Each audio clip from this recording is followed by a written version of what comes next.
Hello, students. How are you doing? I hope all of you are doing well. I'm here to take this architecture batch with you, जो हमारा architecture creator batch है, जिसमें हम आज हमारा पहला class देखने जा रहे हैं, which is an introduction class. And we will learn in this class what is required to become an architect, what is required to crack this NATA exam. जो आपका आर्किटेक्चर का एग्जाम होता है बच्चों, उसको हमें क्रैक करना है. Hello hello everyone. Good evening, good afternoon, everyone. I would say good afternoon. It's good afternoon, everybody. Okay.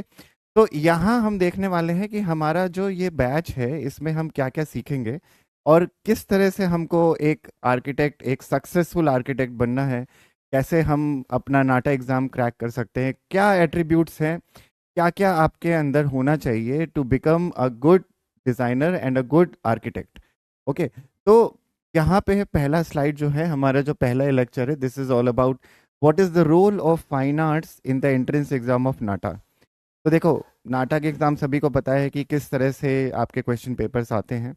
Okay. Good afternoon Aditi, good afternoon पवित्र.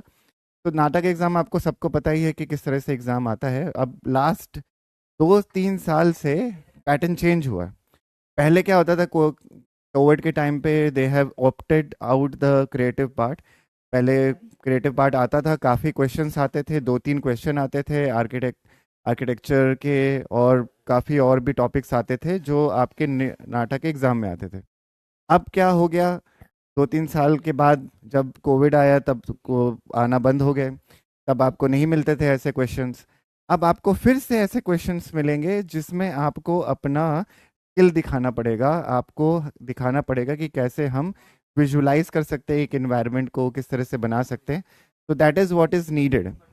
बट आज की क्लास में मैं आपको कुछ एक्स्ट्रा भी बताऊंगा कि आपके जो क्वेश्चंस आते हैं ना बच्चों, जिस तरह के क्वेश्चंस आ रहे हैं एग्जाम में, एंट्रेंस एग्जाम में, उसमें क्या क्या पॉइंटर्स हैं वो ज़रूर देख लीजिएगा. उसके लिए मैंने आपको यहाँ पे एक सेशन रखा है, एकदम एक्सक्लूसिव है, जिसमें हम टॉपिक्स लिखने वाले हैं कि आपको कहाँ से पढ़ना है. और इसके साथ एक चीज़ और, see my background is somewhat from NATA as well.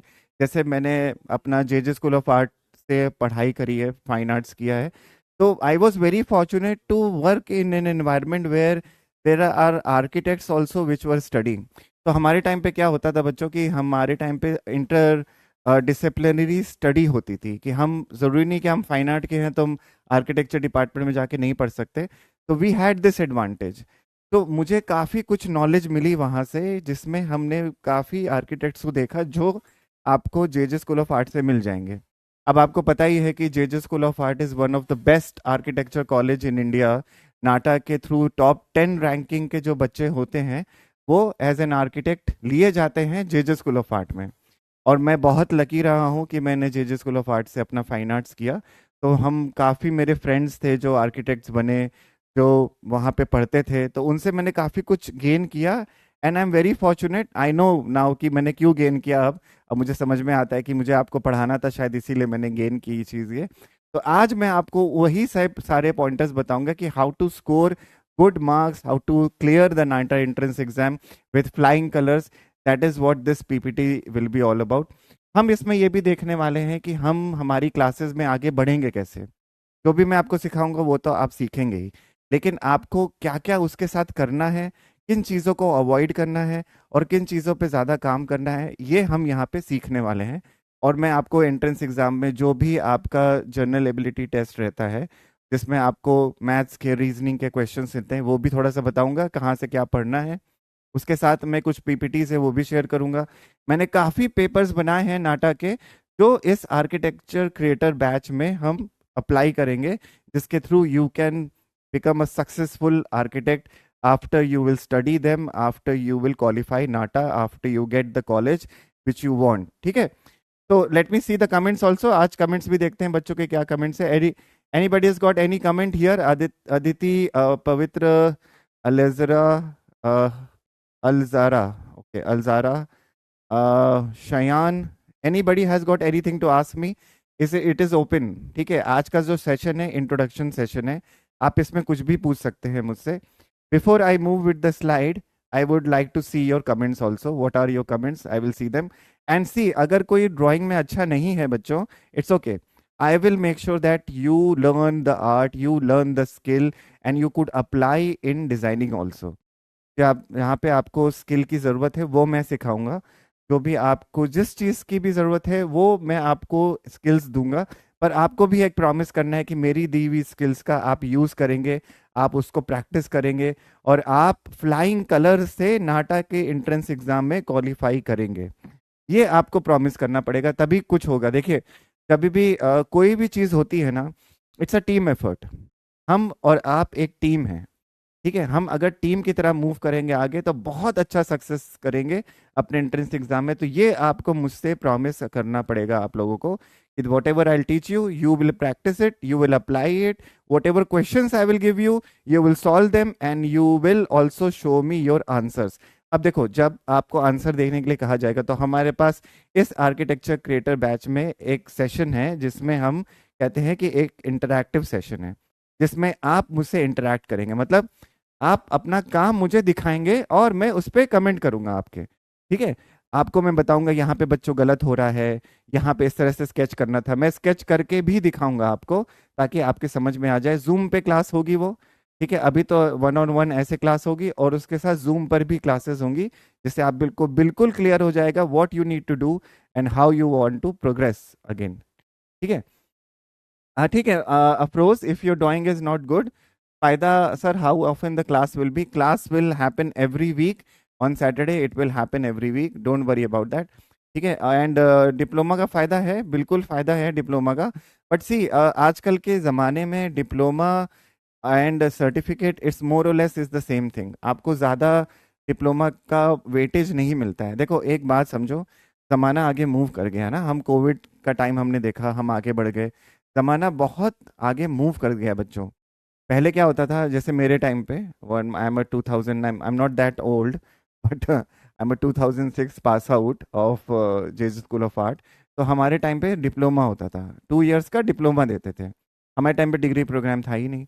अब डिग्री प्रोग्राम है। क्यों है? क्योंकि उसका वैलिडेशन है, you have to get the degree, you have to become a certified architect, then only you will be able to do something industry. आपको एक signing authority मिलती है जब आप आर्किटेक्ट बन जाते हैं। तो इंडियन काउंसिल ऑफ आर्किटेक्ट से आपको एक साइनिंग अथॉरिटी मिलती है, जिसमें you can sign and you can pass the project. जैसे बहुत सी बिल्डिंग्स बनती हैं, बहुत बिल्डर्स हैं, वो आर्किटेक्ट के पास आते हैं अपना प्रपोजल लेके कि इतना भाई, इतना स्क्वायर फीट एरिया है उनका, उस पे आपको बिल्डिंग खड़ी करनी है, मॉल खड़ा करना है, जो भी खड़ा करना है आपको। एलडीए वाले आते हैं, ठीक है। उनको भी अपना जो भी प्लान अप्रूव कराना होता है वो आर्किटेक्ट अप्रूव करता है। Without architect sign it, the building can not be made, and you can only become a certified architect when you having the degree. और डिग्री अच्छी जगह से हो, ठीक है, एक अच्छे कॉलेजेस से होनी चाहिए, ताकि आपको और अच्छे प्रोजेक्ट्स मिल सकें, ठीक है। That is what the job of architect. when the architect sign and give you the permission to make the building, then architect also give his input in the building also, कि this is how the building will be, it will be balanced, it will be aerodynamic। काफ़ी चीज़ों से जो क्लाइमेटीज आती है, natural क्लाइमेटीज, उनसे protect कर सकते हैं। उसमें काफ़ी बीम्स हैं, number of beams, how much cement it will take, many things will be considered when you become a architect. तो आपको डिग्री लेना इस टाइम ज़रूरी है। डिप्लोमा पहले वैलिड था, अब डिप्लोमा उतना वैलिड नहीं है। आप बहुत सक्सेस नहीं कर सकते डिप्लोमा से, तो आपको डिग्री ही चाहिए बच्चों। तो डिग्री आप लीजिए और एंट्रेंस को क्लियर करिए, ठीक है। SPA Delhi is very good. Yes, CEPT is very good. Yeah, if you want to go to CEPT, you should come under within 200। 200 की रैंक होती है SPA और CEPT में। SPA में 100 के अंदर आ जाओ, और मतलब 150 170 के अंदर आ जाओ तो SPA मिलना आसान है। अभी मेरे एक स्टूडेंट को मिला है SPA, ठीक है। और अगर आपको CEPT चाहिए तो विद इन 200 250 रैंक आप ले आइए, 250 के अंदर आ जाइए तो आपको ज़रूर CEPT मिल जाएगा, ठीक है। सर, मैंने क्लास 12th कर ली है, नेक्स्ट ईयर में कितने अटेम्प्ट हो गए नाटा के लिए? सी, नेक्स्ट ईयर में आपको एक अटेम्प्ट मिलेगा। नेक्स्ट ईयर आप एक अटेम्प्ट दे सकते हैं, as we know that NATA doesn't give you much attempts, so you will have one attempt to give it, तो you give your best over there, ठीक है। एंड कॉलेज आर्किटेक्ट में admission मिल सकता है, बिल्कुल हाँ। 12th के स्कोर से जेजेस कॉलेज ऑफ आर्ट, नहीं बेटा देखो, जेजेस कॉलेज ऑफ आर्ट के आर्किटेक्चर में मिलना एडमिशन बहुत मुश्किल है, समझो इस बात को। See, I'll tell you what happens in JJ now. In my time, it wasn't there, but अब ऐसा हो गया है कि when you give the entrance exam of JJ, they take it through their grade score. अब grade score आ गया है वहाँ पे। तो अब क्या हो गया है, पिछले 10 साल से ये चीज़ चल रही है कि आपको MHCT का एग्ज़ाम देना पड़ेगा, मतलब महाराष्ट्र गवर्नमेंट का जो एग्ज़ाम होता है नाटा का, वो आपको देना पड़ेगा। उसमें एक ग्रेड स्कोर, एक अलग से सर्टिफिकेट एग्ज़ाम होता है, वो भी देना पड़ेगा, जिसमें आपको A+ होना चाहिए या A होना चाहिए। पहला क्राइटेरिया ये है। सेकंड क्राइटेरिया ये है कि उनके पास जो सीट्स हैं वो नॉर्थ इंडियंस के लिए बहुत कम है, ठीक है। Apart from the Maharashtra, if anybody is a Marathi and anybody is living in the Maharashtra, okay, whether they are living in Bombay or they are living in the state Maharashtra, they have this advantage of becoming a member of your JJ School of Art, getting the admission in JJ School of Art, ठीक है। तो यहाँ पे ये चीज़ हो गई है। तो नॉर्थ इंडियंस के लिए 3% सीट है, 3 ही सीट है बाहर से, और बाकी जो सीटें हैं वो ज़्यादातर जो आपके महाराष्ट्र के कैंडिडेट्स हैं उनके लिए हैं। तो it's very hard to get through JJ इस टाइम JJ में एडमिशन लेना बहुत ही हार्ड है, और बहुत कम लोगों का हो पाता है। मेरे कई स्टूडेंट ने ट्राई किया है which are not from Maharashtra, could not able to do it. One of my student is from Maharashtra, he got through. तो that is, I am talking about 10 years back case, ये 10 साल पहले के बता रहा हूँ मैं, कि एक मेरी स्टूडेंट थी जो महाराष्ट्र से थी, she scored very good and she got through JJ school of art. नहीं तो अभी तो बहुत मुश्किल है बेटा। तो JJ को हम साइड में रखेंगे, उसका भी टारगेट होना चाहिए। जैसे आप टारगेट बहुत हाई करोगे तो आप बहुत हाई पहुंच सकते हो, तो JJ का भी टारगेट होना चाहिए, but it's not becoming feasible now, it's not very easy to get through JJ। तो JJ को साइड में रखते हैं, बाकी कॉलेजेस को टारगेट करेंगे, जैसे सेप्ट है, SPA है, बाकी अदर कॉलेजेस हैं, MSU है, बहुत से और भी कॉलेजेस हैं जिनके हम टारगेट कर सकते हैं, which are government colleges. Through NATA score they take student also, DY Patil है, बहुत से अदर कॉलेजेस है, काफ़ी और कॉलेजेस हैं जिनके बारे में बता सकता हूँ मैं बाद में, लेकिन अभी ये फोरम नहीं है जिसमें मैं आपको बताऊँ इन कॉलेजेस के बारे में, क्योंकि हम गवर्नमेंट कॉलेजेस को ही टारगेट कर रहे हैं, सेप्ट और SPA को ही टारगेट कर रहे हैं इस time.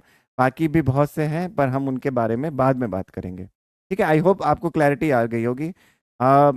Chitkara is again good but it's not very good, again private institute है तो बहुत अच्छा नहीं है, ठीक है। मेरे कलीग्स हैं वहाँ पे, उन्होंने पढ़ाया है, मैं भी जाके एक बार वर्कशॉप ले चुका हूँ, 2 बार ले चुका हूँ, but it's not very good, I will not recommend it, ठीक है। हम ज़्यादातर जो गवर्नमेंट कॉलेजेस हैं उनकी बात करेंगे यहाँ पे। The BR from IIT Kanpur is good, very good, या you can do that if you get through CEED का exam, if you get through UCEED का exam you can do that. MHCT is mandatory है, yes.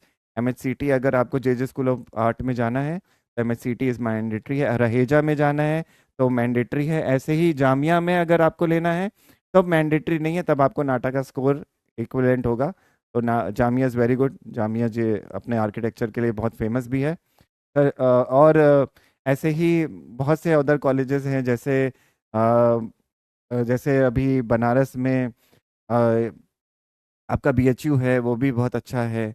ये भी government college है, तो इसमें भी बहुत अच्छे से आपका स्कोर आ सकता है, पर सेप्ट और SPA से अच्छा कुछ नहीं है। तो टारगेट करिए सेप्ट और SPA, बाकी बाद में कॉलेजेस का नाम लिया जाएगा, ठीक है। Yes sir, CEPT is a semi government organization, SPA is a semi government organization, okay. JJ में बेटा मैंने जैसे बताया, आपको मार्क्स अगर चाहिए JJ में एडमिशन लेने के लिए तो आपको 100 में से 100 स्कोर करना पड़ेगा, ग्रेड एग्जाम में A+ स्कोर करना पड़ेगा, और आप एक महाराष्ट्रियन कैंडिडेट होने चाहिए, आप एक मराठी भाषी होना चाहिए, उसके लिए बहुत ज़रूरी है। ये इनसाइड स्टोरी है, कोई बताएगा नहीं आपको, बट ये चीज़ है वहाँ पे, इसलिए मैं बता रहा हूँ आपको, ठीक है। Sir, really 1 year is preparation is enough? Yes it is enough बेटा, अगर आप प्रैक्टिस करते हो। देखो हम लोग ने करिकुलम कैसे बनाया, हमने ये करिकुलम इस तरह से बनाया है कि that you could learn and qualify the entrance exam. इसीलिए ये करिकुलम बनाया है कि आपको 1 साल इस करिकुलम के लिए मिल रहा है, उसके लिए प्रिपरेशन करिए और अच्छे से क्वालिफाई करिए।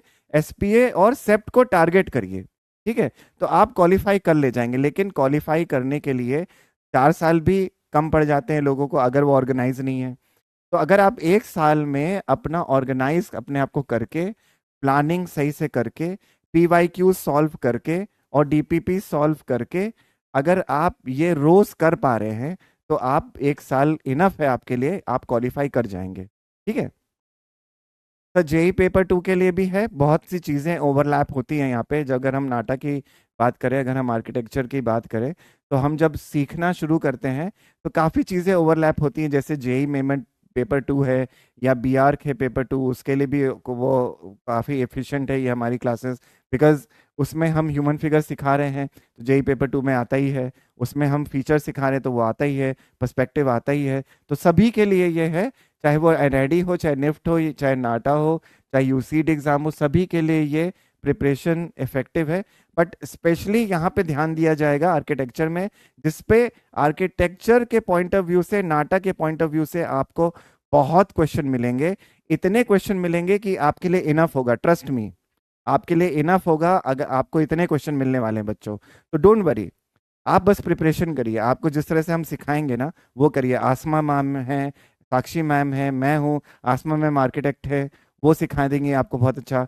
मैं एक फाइन आर्ट से हूँ, मैं आपको विजुअलाइजेशन सिखा दूंगा, मैं आपको बहुत सी इन्फॉर्मेशन दे दूंगा, मेरे पास बहुत एक्सपीरियंस है, मैं आपके साथ शेयर कर दूंगा। मेरे पास बहुत से पेपर हैं, अराउंड 150 पेपर्स हैं मेरे पास जो मैंने बनाए हैं, जो मैंने बच्चों को सॉल्व करते हुए देखा है पहले और उन्होंने क्वालिफाई एग्जाम किया है, तो वो सब कुछ हो जाएगा, don't worry. Let me see the comments also. Sir J में कैप राउंड भी एडमिशन हो सकता है? नहीं, जे में लेटरल एंट्रीज नहीं है और जे में बाहर से कोटा भी नहीं है, ठीक है, तो वो भी नहीं हो पाएगा। पहले था, 2 साल पहले तक वो फॉरेन कोटा था, अब वो भी नहीं रहा, अब लेटरल एंट्री भी नहीं रही है। तो आपको क्वालिफाई करना है तो आपको एमएचसीटी का एग्ज़ाम देना पड़ेगा, और आपका महाराष्ट्रियन होना ज़रूरी है वहाँ पे। तो ये सब चीज़ें बहुत मेजर रोल प्ले करती हैं, ठीक है। काफ़ी जे के लिए, जे ठीक कुरशानी, जे के लिए अगर आपको तैयारी करनी है तो आपको जेई मेम पेपर 2 के लिए भी तैयारी करनी होगी। दोनों ही साथ में आप दीजिए, जिसमें भी हो जाए आप उसकी तरफ जाइए। जे में थोड़ा सा होना मुश्किल होता है, जैसे मैंने पहले बताया कि J is a little difficult to get qualify, because if you not from Maharashtra you will not be able to get through that, okay. So that is what the main thing is, ये चीज़ है।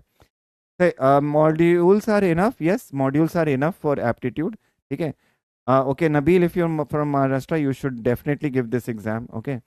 And how much score is SPA Delhi accept? SPA Delhi accept under 200 rank, ठीक है। 200 rank के अंदर अगर आप आ गए तो एसपीए आपको ले लेगा, जिसमें आपको कम से कम जो स्कोर जाता है अराउंड 300 में से, अगर आप स्कोर कर रहे हैं तो अराउंड 250 स्कोर कर लीजिए या 220 स्कोर कर लीजिए, that is a good score. अगर आप 100 मार्क्स का लेते हैं तो उसमें से आप 75 या 85% स्कोर कर लीजिए, which is a very good score to get through SPA. अगर आप 75 तक स्कोर कर रहे हैं तो आपको सेप्ट मिलेगा। अगर आप 85% से अबव स्कोर कर रहे हैं तो आपको एसपीए मिलेगा, ठीक है। सर भोपाल के लिए एक्सेप्टेड परसेंटेज सी, भोपाल में भी है एसपीए, दिल्ली में भी है, ओके। तो अगर आप एसपीए के किसी भी सेंटर में जाना चाहते हैं, you should come under the rank of 200। 200 rank के अंदर अगर आप आ गए तो इसमें से कोई भी सेंटर मिल जाएगा।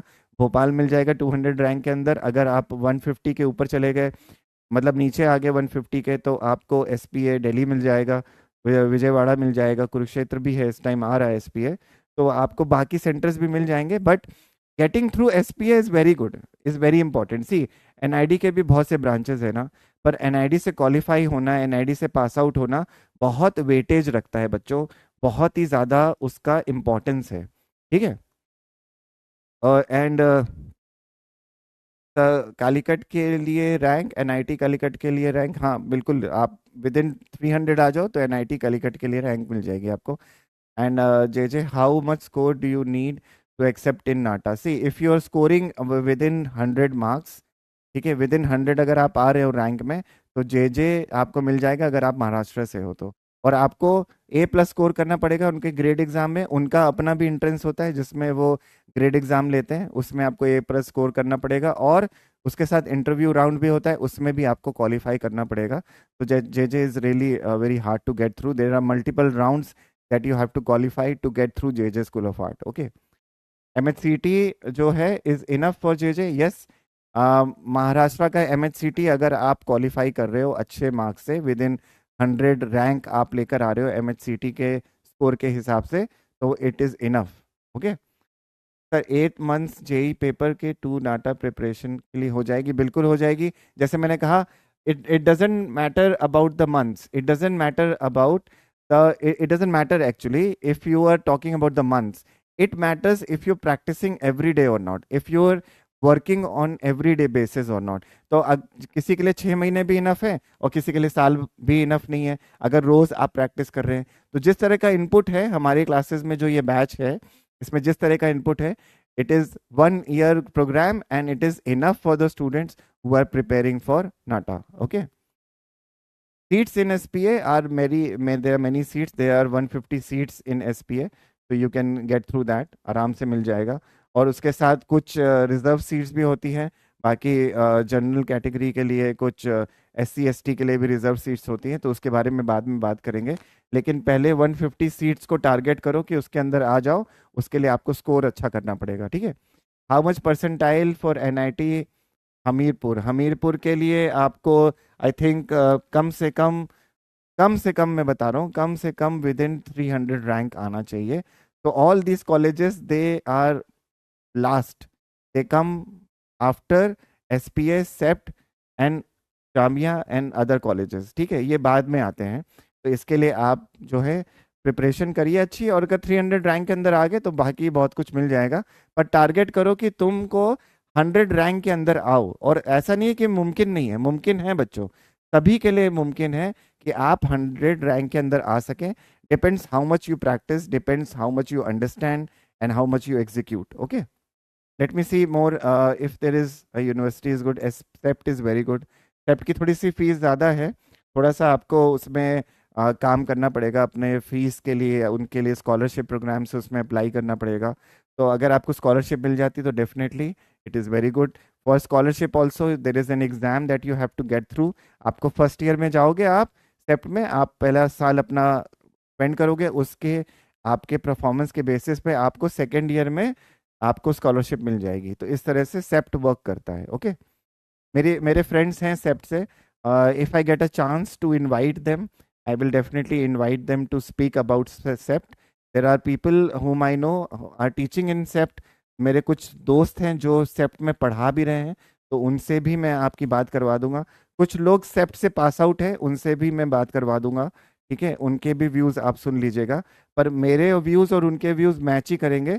लेकिन आपको मैं चाहता हूँ कि एक्सपर्ट गाइडेंस मिले, जो मिलेगी, जो आगे आगे वीडियोस में आप देखेंगे, जिसमें हम रेगुलरली अपडेट करेंगे डिज़ाइन एंड आर्किटेक्चर चैनल पे, हमारे यूट्यूब पे आपको बहुत जल्दी बहुत सी अपडेट्स मिलेंगी, जिसमें बहुत से ऐसे लोग आने वाले हैं बोलने के लिए, जो इंडस्ट्री से हैं, जो सेप्ट से है, जो SPA से है। वो आपको बताएंगे कि किस तरह से एग्ज़ाम होता है, कैसे उनका एक्सपीरियंस रहा, किस तरह से उन्होंने क्वालिफाई किया, क्या स्कोर रहा उनका। तो उनसे भी सुन लीजिएगा।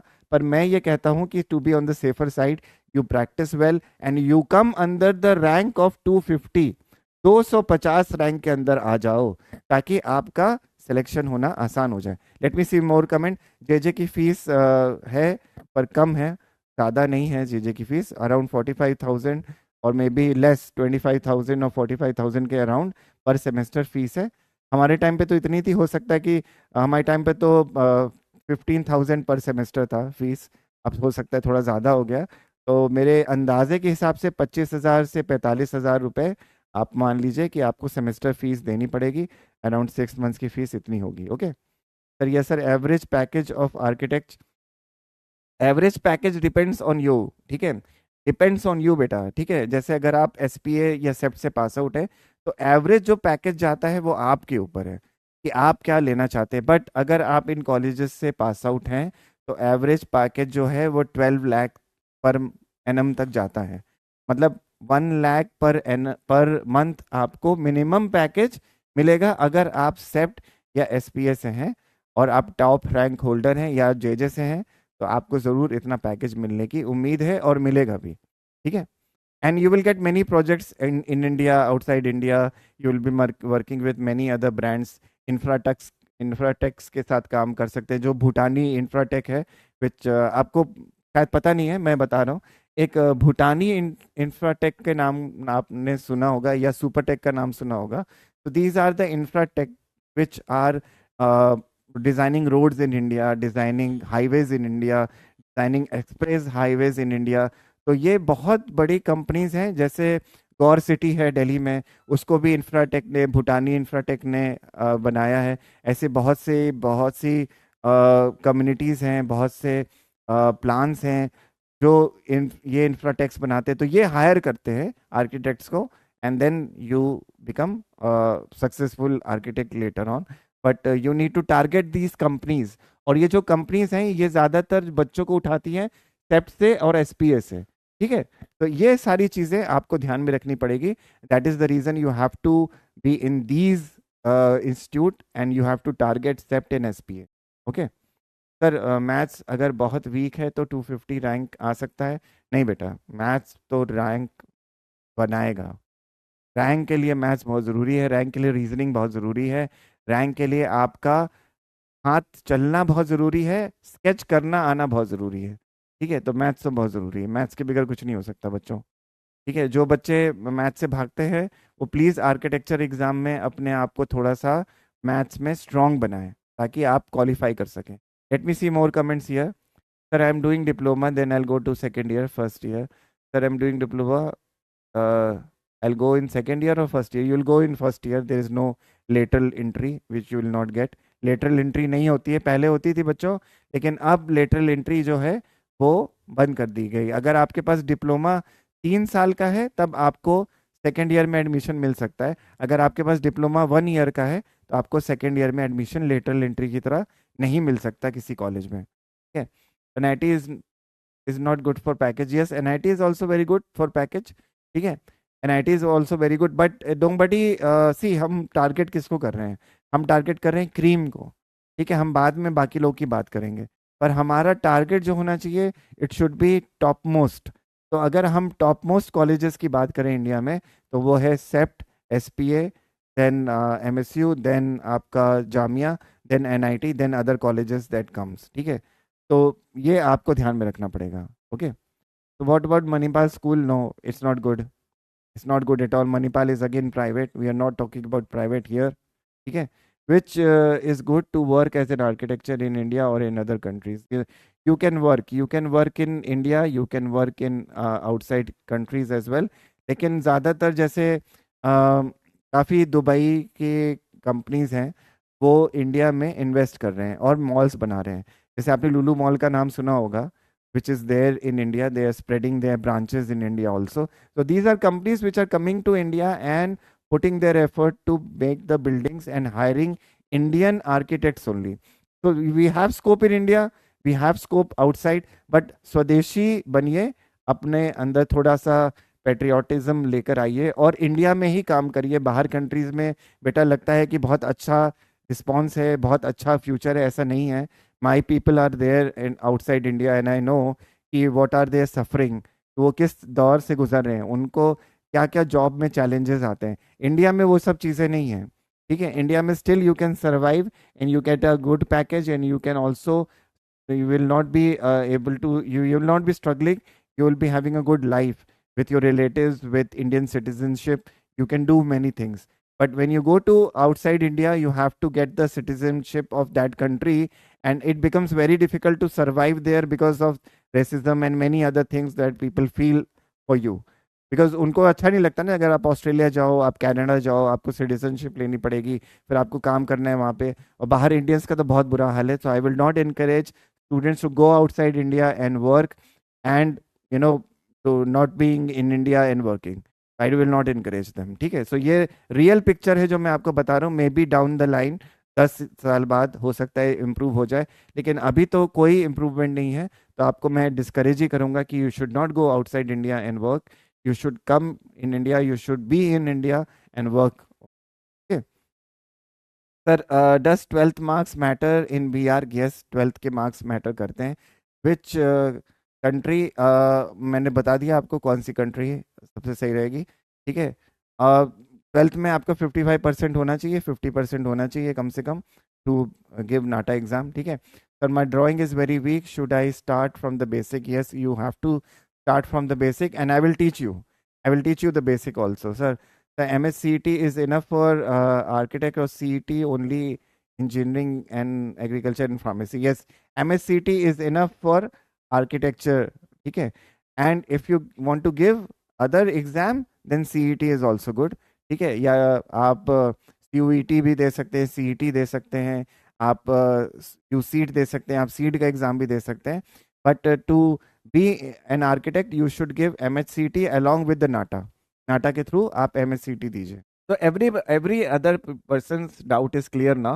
Late us go to the presentation. अब ये देखिए, मैं ये प्रेजेंटेशन क्यों लेकर आया हूँ, या मैंने आपसे इतनी बात क्यों करी, ताकि आप ये समझ पाए कि हमें क्या करना है। अब सबके डाउट क्लियर हो गए है ना? अब एकदम दिमाग शांत हो गया, क्लियर हो गया, अब किसी के पास कोई डाउट नहीं है। अब ये देखो कि नाटा में स्कोर करने के लिए और एक्सेल करने के लिए जरूरी क्या है, क्या चीजें जरूरी हैं। देखिए, अगर आप चाहे किसी भी फील्ड से हो, चाहे आप NID का एग्जाम दे रहे हो, चाहे आप यूसीड का एग्जाम दे रहे हो, चाहे निफ्ट का दे रहे हो, चाहे कोई भी एंट्रेंस दे रहे हो आप, इट डजेंट मैटर। ये जो चीज़ मैं बताने जा रहा हूँ ये हर जगह हेल्प करेगी आपको, और आपको नाटक में स्पेशली हेल्प करेगी अगर आपको नाटा का एग्ज़ाम क्वालिफाई करना है। ठीक है, तो नेशनल जो एग्ज़ाम है ये नाटा का हमारे, ये है नेशनल आर्किटेक्चर एप्टीट्यूड टेस्ट, ये है हमारा नाटा का एग्ज़ाम का फुल फॉर्म।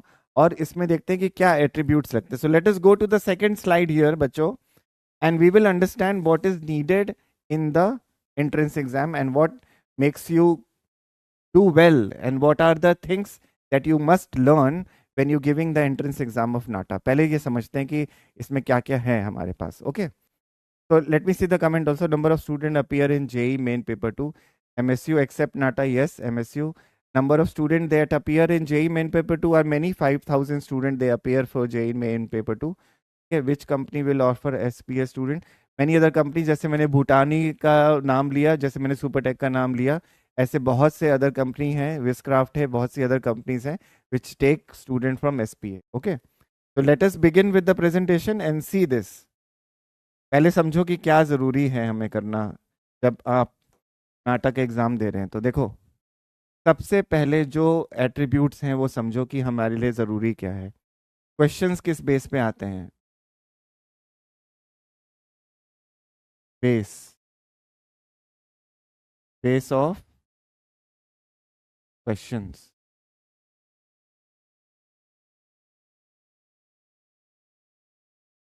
सबसे ज्यादा जरूरी है,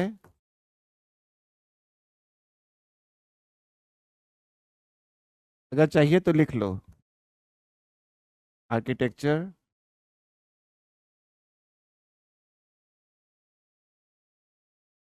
हिस्ट्री, ये बहुत ज़रूरी है।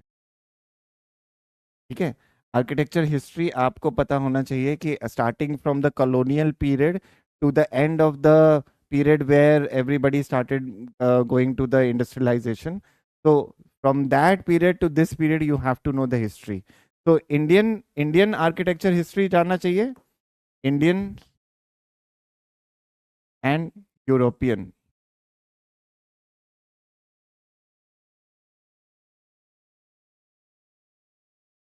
इसमें एराज आ जाएंगे, एरा आ जाएंगे। ठीक है, तो इसमें काफ़ी एराज आ जाएंगे जो आपको जानना ज़रूरी है। European art history and Indian art history, Indian architecture history and European architecture history, इसमें एराज आ जाएंगे। एराज का मतलब यह है कि जो जिस जिस पीरियड में जो जो आर्किटेक्चर डेवलपमेंट हुए वो सब कुछ आ जाएगा। जैसे अगर हम कॉलोनियल पीरियड की बात करें तो प्रिमिटिव पीरियड है, उसके बाद आपको सेकेंड स्टेज में आपका एडवांसमेंट होने लगा तो आपको मिडिल एज पीरियड आ जाएगा, फिर उसके बाद एडवांसमेंट और हुआ तो उसके बाद आपका जो इंडस्ट्रियलाइजेशन पीरियड आने लगेगा। तो ये हमारा इंडियन के बारे में है, कॉलोनियल, देन मिडिल एज,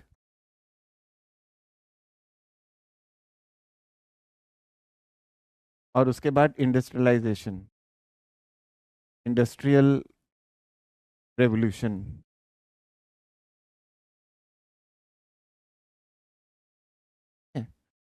ये है, ये 3 पीरियड आपको इंडियन में सीखने ज़रूरी हैं। और आप जब सीखेंगे आपका यूरोपियन आर्ट हिस्ट्री, उसमें बाकी बहुत से एराज हैं, ठीक है, starting from your Victorian era, then you will go to other period like your European art period, then Victorian era, then Byzantine period, then आपका और भी विक्टोरियल पीरियड आ जाता है, पोस्ट इम्प्रेशनिज्म आ जाता है, प्री इम्प्रेशनिज्म आ जाता है, इंडस्ट्रियलाइजेशन आ जाता है। तो ये सारे पीरियड आएंगे, ये सब कुछ आपको समझना ज़रूरी है। इसके लिए एक पीपीटी है which I will share with you. Complete PPT है मेरे पास, मैं आपके साथ शेयर करूंगा, जो अगर आप पढ़ेंगे तो उससे आपको क्वेश्चन जो आर्किटेक्चर हिस्ट्री के आते हैं वो आप कर पाएंगे अच्छे से, और आपको डिज़ाइन भी नॉलेज हो जाएगी। हर एक पीरियड का एक एक डिज़ाइन मेरे पास है, हर एक पीरियड के बारे में, उसके कौन से आर्किटेक्ट फेमस हुए, फेमस आर्किटेक्ट्स का नाम आता है आपके एग्जाम में, ठीक है। ये याद रखना, ये बहुत इंपॉर्टेंट है बच्चों। सच में जो मैं बता रहा हूँ ना आज, ये बहुत बहुत बहुत ज़्यादा इंपॉर्टेंट है, आप इसको याद रखिए। जो मैं लिख के दे रहा हूँ उसको नोट डाउन कर लीजिए, इसको बहुत सीरियसली लीजिए, देखिएगा आपको एंट्रेंस एग्जाम में कितने अच्छे मार्क्स मिलेंगे, ठीक है। तो ये देखो, ये समझो, इसमें क्या, जो भी पीरियड है ना उसका, जैसे कोई भी पीरियड है, ठीक है, जैसे हम कोई भी कॉलोनियल पीरियड ले लें, ठीक है, सपोज हमने कॉलोनियल पीरियड लिया है, कॉलोनियल पीरियड, तो इसमें क्या क्या पूछा जाता है, इसमें पूछा जाता है famous architects of this period, और मॉन्यूमेंट्स, फिर बिल्डिंग,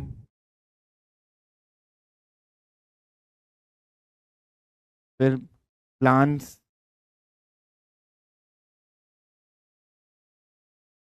ठीक है। ये सारी चीज़ें आपसे पूछी जाती हैं हर एक पीरियड की, और उसको आपको याद रखना है, जो आपको पीपीटी में मिल जाएंगी, सब कुछ मिल जाएगा ये, ठीक है। और आपको बिल्डिंग्स की पिक्चर्स भी दी जाती है, जैसे आपको कह दिया गया कि ये कौन सा पीरियड में बिल्डिंग थी, या इसको नाम दीजिए, या एक डोम शेप आर्किटेक्चर है, तो ये डोम शेप को क्या कहते हैं, सेमी हेमिस्पेरिकल आर्किटेक्चर कहते हैं, या फुल हेमिस्पेरिकल आर्किटेक्चर कहते हैं। तो इसको आपको पता होना पड़ेगा। ऐसे ही बाउ हाउस कॉन्सेप्ट है, हाउस कॉन्सेप्ट आपको पता होना चाहिए कि ये कॉन्सेप्ट कहाँ से आए। तो ऐसे बहुत से टेक्निकल टर्म है जो आपको पीपीटी में मिल जाएंगे, वो आप पढ़िएगा, और आपका काफ़ी नॉलेज उससे गेन हो जाएगा, जो आपको ज़रूरी है एंट्रेंस एग्जाम के लिए, ठीक है। अब हिस्ट्री की बात हो गई, आर्ट हिस्ट्री की बात होगी, इसके साथ और क्या क्या चीज़ें और भी देख लो, ठीक है। I am going to erase this, should I erase? बताओ बच्चों, स्क्रीनशॉट लेना है तो ले लो फटाफट। Should I erase? हाँ, मैं एमएससीटी का एग्ज़ाम इंजीनियर्स दे सकते हैं, ठीक है। इट डजेंट मैटर, अगर आप 12th पास आउट हैं और महाराष्ट्र से हैं तो एमएससीटी का एग्ज़ाम दे सकते हैं, ठीक है। आपके पास 10th में बस महाराष्ट्र का होना चाहिए कि महाराष्ट्र से आप पास आउट है या महाराष्ट्र बोर्ड से आप हैं, ठीक है। Which exam given high chance to admission in MSU? If you give NATA exam, it is good chance of getting through MSU as well, ठीक है। तो नाटक एग्ज़ाम दीजिए और एमएसयू में क्वालिफाई कर पाएंगे आप। Now let me know, should I erase this? Erase करूं बच्चों, बताओ? स्क्रीनशॉट हो गया?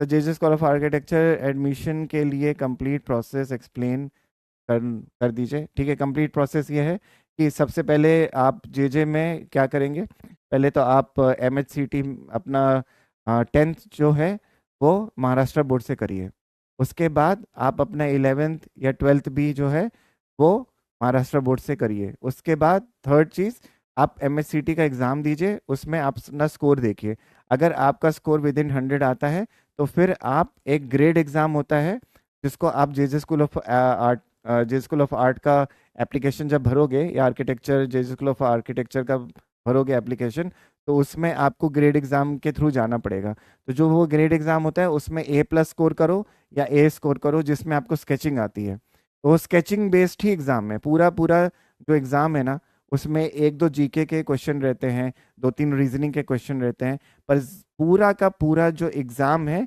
It is based on your skill. ये पूरा स्किल के ऊपर है। आपको स्केचिंग करनी होगी वहाँ पे, आपको ड्राइंग स्किल आनी चाहिए, आपको शेडिंग आनी चाहिए, आपको उसमें पर्सपेक्टिव ड्राइंग आना चाहिए, आपको ह्यूमन फिगर अच्छे से आना चाहिए, आपको एलिवेशन आना चाहिए, आपको प्रोजेक्शन आना चाहिए, आपको आई व्यूज आने चाहिए, सारे जितने भी एंट आई व्यू है, बर्ड आई व्यू है, ये सब कुछ आपको अच्छे से आने चाहिए, जिसको आप एग्जीक्यूट करेंगे उनके क्वेश्चन में। अगर उन्होंने कुछ बनाने के लिए दिया आपको, वो सीन देंगे आपको बनाने के लिए, वो सीन आपको एग्जीक्यूट करना पड़ेगा, उसको बहुत अच्छे से करना है। जैसे मैं एग्जांपल देता हूँ, जैसे आपको एक क्वेश्चन ऐसा आ सकता है कि you standing, you imagine yourself to be standing on the roof. Okay, imagine yourself to be standing on the roof of your building, and at from the corner you are looking below, that there is a street below. There is a street below on which there are some vendors who are selling things to the people who are living in that society. Draw the view from your position if you're looking down. तो ये question आ सकता है। अगर ऐसा question आया तो आप कैसे एग्जीक्यूट करेंगे, किस तरह से ह्यूमन फिगर्स को बनाएंगे, किस तरह से एरियल व्यू बनाएंगे, ऊपर से नीचे का व्यू बनाएंगे, कैसे आप पूरी सोसाइटी का प्लान दिखाएंगे, कैसे आप रोड दिखाएंगे, रोड के आसपास जो ट्री हैं ऊपर से देखने में कैसे लग रहे हैं वो कैसे दिखाएंगे, कैसे किसी की बैल्कनी दिख रही है बगल वाली, अगर आप ऊपर से नीचे देख रहे हो तो बगल वाली बिल्डिंग में जो नीचे सेकेंड फ्लोर पर है या फर्स्ट फ्लोर पर है उसकी भी बैल्कनी दिखेगी, वो कैसे दिखाएंगे, उसको इफेक्टिव कैसे दिखाना है, शेडिंग कैसे करनी है, डिटेल कैसे करनी है, ये सब कुछ मैटर करता है बहुत ज़्यादा जब आप स्केचिंग करेंगे बच्चों। और यही मैं सिखाऊंगा आपको कि कैसे करना है, इसीलिए मैं आपको बता रहा हूँ, ठीक है। तो आप परेशान मत होइए, आप समझिए कि आपको क्या स्किल गेन करना है। That is what the complete process of qualifying for JJ school of art if you go through this examination, ठीक है। समझ में आया बच्चों? ठीक है। Okay, now let me erase this and let me show you the second most important thing. Second most important thing क्या है वो भी देखते हैं।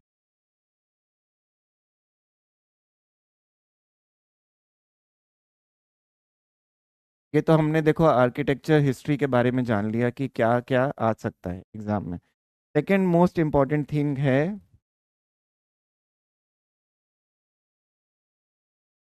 Pictorial representation.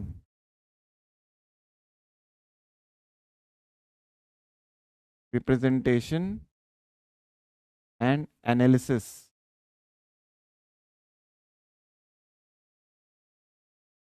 अब इसमें क्या होता है? पिक्टोरियल रिप्रेजेंटेशन का मतलब क्या है? पिक्टोरियल रिप्रेजेंटेशन का मतलब है कि जिस पिक्चर को एक किसी आर्किटेक्ट ने प्रेजेंट किया है, कोई भी प्लान है उसको प्रेजेंट किया, जैसे सपोज आपको ये प्लान दिया गया है, मैं दिखा रहा हूँ बना के, देखो ये प्लान दिया गया है, इसीलिए आपको प्लानिंग भी सीखनी पड़ेगी, ठीक है। Planning and architecture both both are important. तो आपको प्लानिंग भी सीखनी पड़ेगी, प्लानिंग कैसे करते हैं वो समझना पड़ेगा। जैसे suppose there is a plan over here,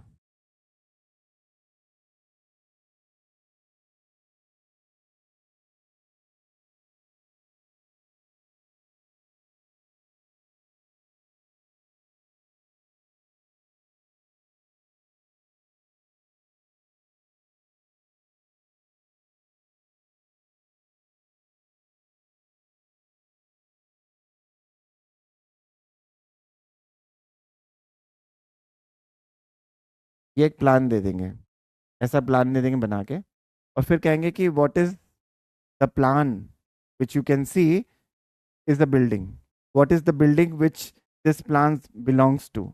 ऐसा बोल देंगे कि ये प्लान जो रखा है आपके सामने, ये किस बिल्डिंग का प्लान है, ओके। और उसके बाद जिस बिल्डिंग का प्लान है उसको आप ड्रॉ करिए। तो if you see this is a dome shape and these are the pillars. So four pillars are surrounded the dome, is a very famous architecture in India. Can somebody tell me कौन सा architecture है ये? मैं एक hint देता हूँ, वो hint भी देंगे, sorry, they will give you a hint also. Hint जो है वो मॉन्यूमेंट है। देखो मेरी क्लास में सिर्फ स्केचिंग नहीं सीखोगे, सिर्फ स्केचिंग नहीं सिखाऊंगा मैं। मेरी क्लास में मैं सिखाऊंगा कि किस तरह से एग्जाम के क्वेश्चन आते हैं और उसको किस लेवल पे सॉल्व करना है और क्या क्या आपके लिए ज़रूरी है।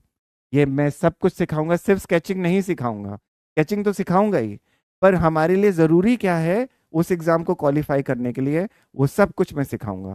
तो can somebody tell me what is this particular plan is monument. It's a monument, कौन सा है बताओ? Yes, Taj Mahal. Very nice, very nice. ये हुई ना बात, दिस इज ताजमहल। ओके, तो ताजमहल का ये प्लान है, और उसके आसपास जो यहाँ पे आपका सामने के साइड में एंट्रेंस है, और इसके साइड में आप जो बनता है वो सब कुछ वो बना के देंगे। तो आपसे प्लान पूछा जाएगा और आपसे मॉन्यूमेंट को एक्सपेक्ट किया जाएगा, then they will ask you to sketch it in such a way that it can represent the drawing in 3D और from the perspective point। तो इसी ताजमहल को वो ये कह सकते हैं कि draw this Taj Mahal from aerial view कह सकते हैं बनाने के लिए। या फिर वो कह सकते हैं कि आप जो है इसी को सामने से बनाइए, फ्रॉम फ्रॉम योर लेवल कह सकते हैं बनाने के लिए। ठीक है, या फिर आपसे कह सकते हैं कि आप इसी को जो है एंड टाइप व्यू से बनाइए, या अगर आप बैठे वहाँ पे ताजमहल के सामने तो आप उसको उस व्यू से बनाइए। तो इस तरह से आपको व्यू बनाने के लिए कहा जाएगा। ऐसे आपको सारे मॉन्यूमेंट्स जो इंडिया में हैं या अब्रॉड में हैं उन सब के बारे में स्टडी करना पड़ेगा। इसीलिए आपके लिए एरा पढ़ना बहुत ज़रूरी है, और जो भी बिल्डिंग्स वहाँ पे उस एरा में बनी है उसका प्लान जानना बहुत ज़रूरी है। और यही चीज़ जो है प्रेजेंटेशन में भी है, जो मैं आपको प्रेजेंटेशन दूंगा उसमें ये चीज़ है। लेकिन सिर्फ presentation is not enough, is nothing enough. ठीक है, अगर आपको लगे ये कि भाई हम इतनी प्रैक्टिस कर लिए हैं हमने और हमने इतना सीख लिया है तो it will be enough for me to qualify the exam, nothing is enough बेटा। कभी भी ये मत सोचो। ठीक है, मैं बता रहा हूँ, देखो जो मेरे फ्रेंड्स क्वालिफाई कर चुके हैं ना एंट्रेंस एग्जाम में, उनकी स्टोरी बता रहा हूँ। वो हमेशा यही कहते थे कि आई नेवर फेल्ट कि दिस इज इनफ। उनको ये कभी नहीं लगा कि हमारा ये काम करना इनफ है हमारे लिए कि हम नाटा में या हम अपना आर्किटेक्चर एग्जाम क्वालिफाई कर ले जाएं। तो you have to study everything, तो you have to study everything every day in many detail. तो आपको सारे एरा पढ़ना ज़रूरी है, चाहे वो इंडियन आर्ट हिस्ट्री हो या इंडियन आर्किटेक्चर हिस्ट्री हो या यूरोपियन आर्किटेक्चर हिस्ट्री हो। You have to study all the eras, and then you have to study what is the buildings which are formed in that era, and then what are who are the famous architects of that era, and then what are the revolution of architecture concept happened in that era। ठीक है, इसका मतलब क्या है? अब ये भी एक चीज है जो समझनी पड़ेगी, ये भी बहुत जरूरी है।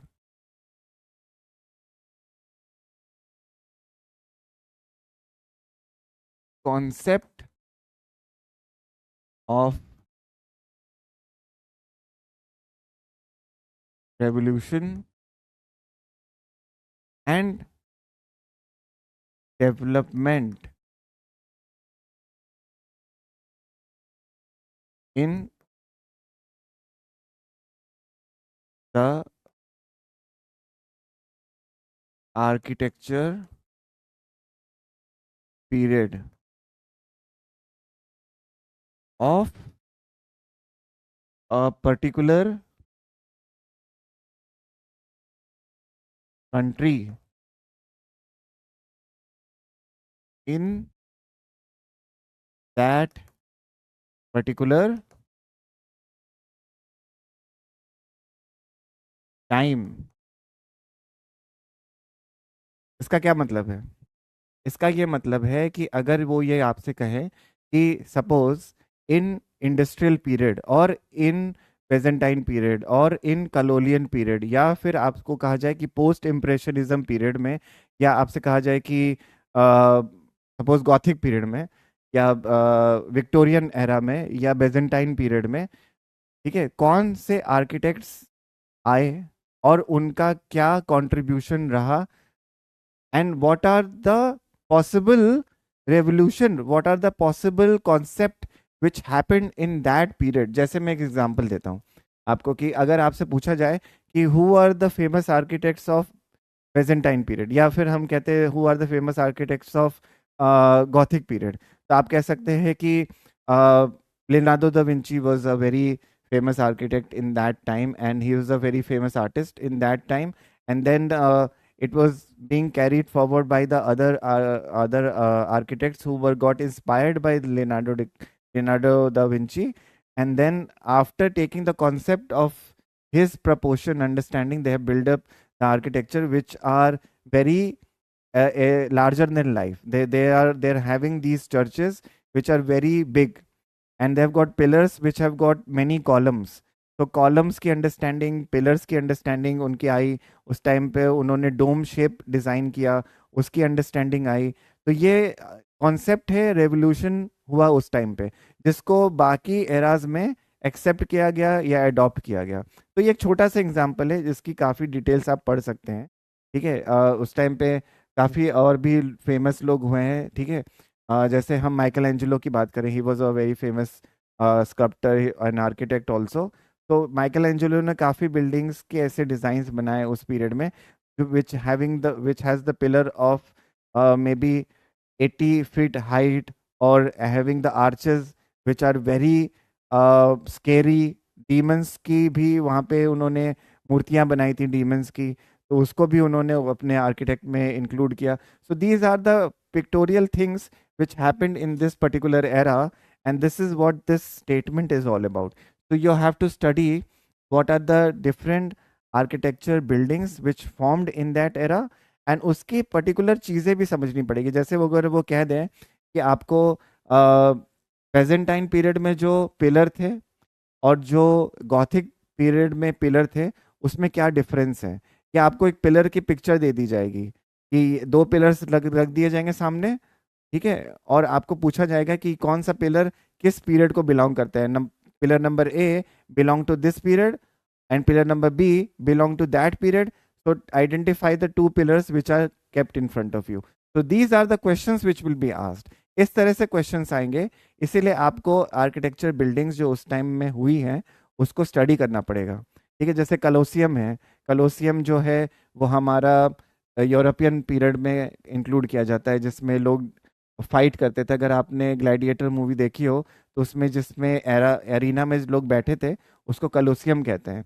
तो वो कितना बड़ा कलोसियम था, या उसमें कितनी सीढ़ियाँ होती थी, या उसमें कितनी खिड़कियाँ होती थी, या उसमें कितने लेवल होते थे, कितने उसमें गेट्स होते थे, उन सब के बारे में जानना ज़रूरी है। तभी जाके आप अपना एग्ज़ाम अच्छे से क्वालिफाई कर पाएंगे। और ये जो नॉलेज है ना, ये आर्किटेक्चर की नॉलेज है, ये आर्किटेक्चर की हिस्ट्री की नॉलेज है। ये जीके में नहीं आता है। जनरली आपको मैम भी पढ़ाएंगे, मैम भी बताएंगे, पर आपको अपने एफर्ट भी करना है। मैम का पढ़ाया हुआ, अंकिता मैम का पढ़ाया हुआ या निकिता मैम का पढ़ाया हुआ विल बी इनफ, वो इनफ होगा। लेकिन हम कभी भी किसी चीज़ को गारंटी में नहीं ले सकते। या ऐसा नहीं कि इमरान सर पढ़ाएंगे तो भाई क्वालिफाई कर ही जाएंगे, ऐसा नहीं है बच्चों। हम पढ़ाएंगे और आपका एफर्ट लगेगा। हमारा अगर 80% लग रहा है या हमारा 100% लग रहा है, तो आपका 200% लगेगा, तब जाके आप एग्ज़ाम क्वालिफाई कर पाओगे बच्चों। इसीलिए मैं ये कह रहा हूँ कि आपको पढ़ना पड़ेगा, आपको बिल्डिंग्स के बारे में पढ़ना पड़ेगा, आपको उसके सारी डिटेल्स के बारे में पढ़ना पड़ेगा। अगर उसमें कोई पर्टिकुलर चीज़ है, डोम अगर उसमें है, या पिलर्स हैं, या आर्चेस हैं, या कॉलम्स हैं, इन सब के बारे में आपको पढ़ना पड़ेगा डिटेल में, ताकि आप अपना एग्ज़ाम क्वालिफाई कर पाएँ। और इसका वेटेज भी है, आपको कम से कम 20 मार्क्स का ये आएगा, ठीक है। 20 मार्क्स का ये आएगा बच्चों। नॉलेज में या आर्किटेक्चर हिस्ट्री के बारे में आपको इतना जानना पड़ेगा, ठीक है। तो अगर if somebody want to really see this really qualify, so you have to study the plan and identify the building. If you want to really qualify, then you have to study what are the particular things in that period, in that particular architecture, or in that particular painting also. Painting के बारे में भी पता होना चाहिए कि इस era में ये फेमस आर्टिस्ट हुए, इनकी पेंटिंग में ये पर्टिकुलर चीज़ थी, या किसी ने पूरा कॉलम बनाया, किसी ने पूरा पूरा सेरेमनीज बनाई। वो सब कुछ आपको देखना पड़ेगा, वो सब कुछ याद रखना पड़ेगा। जैसे एक सेरेमनी है बहुत फेमस है, लियोनार्डो दा विंची ने पेंट करी थी द लास्ट सपर, ठीक है, जिसमें जीसस क्राइस्ट के आसपास लोग बैठे थे। उसमें कितने लोग बैठे थे वो आपको याद होना चाहिए, क्या पेंटिंग के बारे में था, किस मीडियम से पेंट करी गई, ये सब कुछ आपको पता होना चाहिए, ठीक है। तो ये these all things are needed. Yes, class has started and it has started by 4 p.m. We are understanding the plan and the term. Okay. So, what you meant by the plan? Plan is this.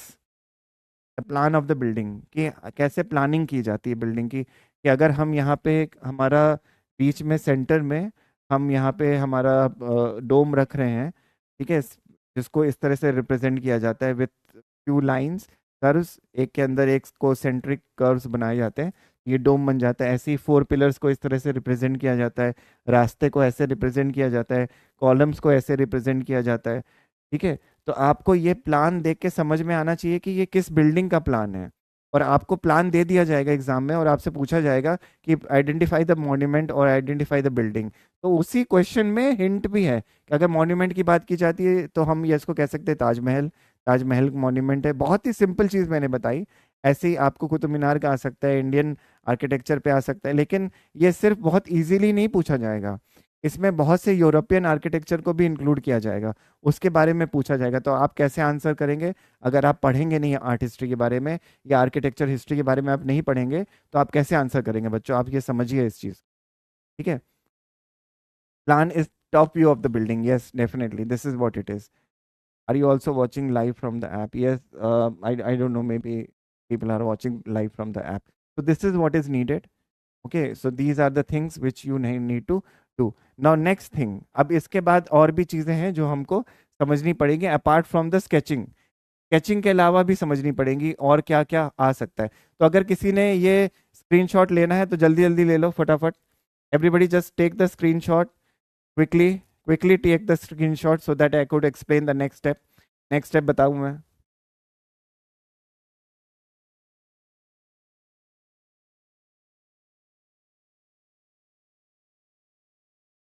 Will any question ask you us to draw the plan? No. You will not be asked to draw the plan. You will be given plan and you have to identify the building. अभी तक ऐसा नहीं आया है। Let me. So everybody has taken the screenshot or wrote this. Now let us move ahead. मैं erase कर दूं? बताओ, erase करूं? जल्दी जल्दी बहुत कुछ कवर करना है, erase करूं बताओ? Should I erase?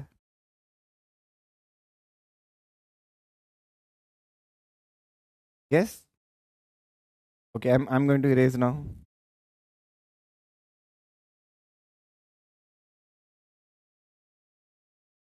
Pictorial representation and concept के बाद क्या आता है एग्जाम में?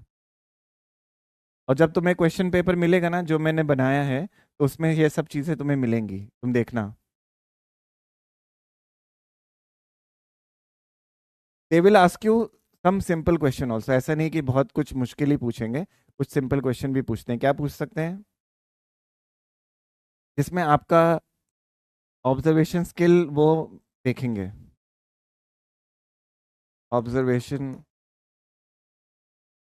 स्किल ये जज करेंगे वो। दे विल जज observation and analysis.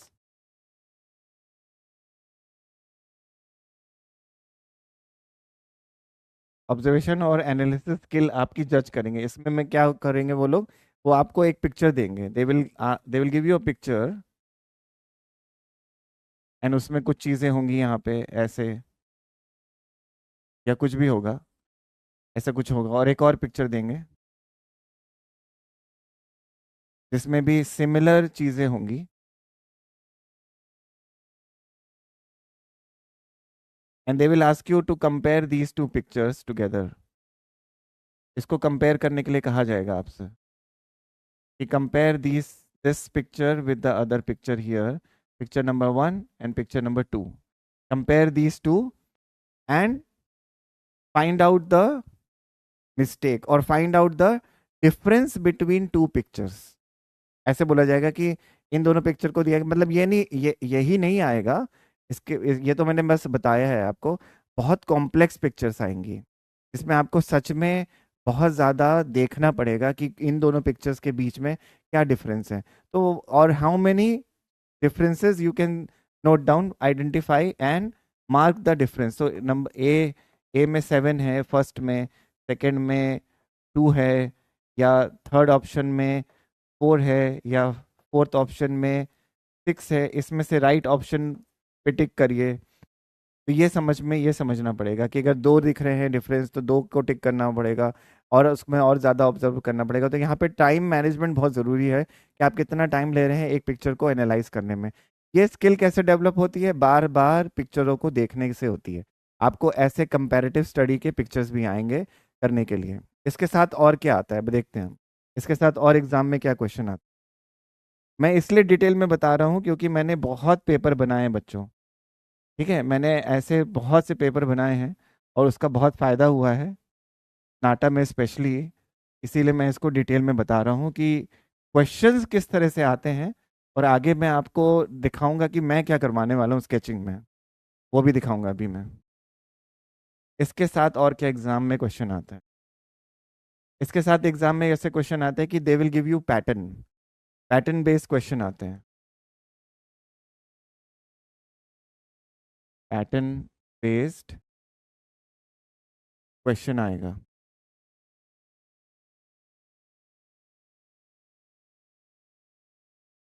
Pattern based कैसे क्वेश्चन आते हैं? जैसे एक बॉक्स है, इसमें आपको पैटर्न दिया है, एक ये पैटर्न है, एक ये पैटर्न है, एक ये पैटर्न है, एक ये है, and they will give you options. They'll give you option like this, they'll give you option like this, they'll give you option like that, they'll give you option like this, and they will name A, B, C and D। तो इसमें से बोला जाएगा कि identify the pattern which can fit into the given structure below and complete the whole sketch। Find out the pattern। तो आपको इसमें से एनालाइज करना पड़ेगा कि कौन सा पैटर्न जो है वो इसके अंदर फिट हो जाएगा। क्या ये हो सकता है फिट, क्या ये हो सकता है फिट, क्या ये हो सकता है फिट। वो समझना पड़ेगा आपको कि कौन सा पैटर्न आपका फिट हो जाएगा इसमें। If I see all the patterns here, I can identify pattern number C can fit into this space, because यहाँ पे ऐसा पैटर्न आ सकता है। तो ये पूरा जो आपका स्ट्रक्चर है वो कंप्लीट हो जाएगा। तो इस तरह का क्वेश्चन आता है एग्जाम में। ठीक है, इसके अलावा और क्या क्वेश्चन आते हैं वो भी समझते हैं यहाँ पे। इसके अलावा क्वेश्चन आते हैं,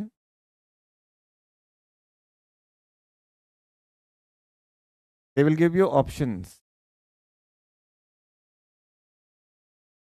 4 बॉक्स बना देंगे और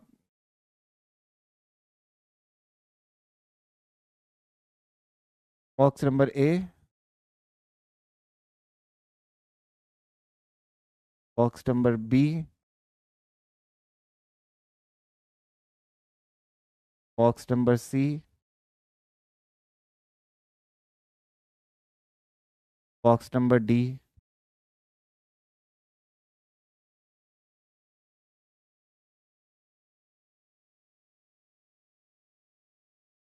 ए, B, C, D. Identify, identify the right,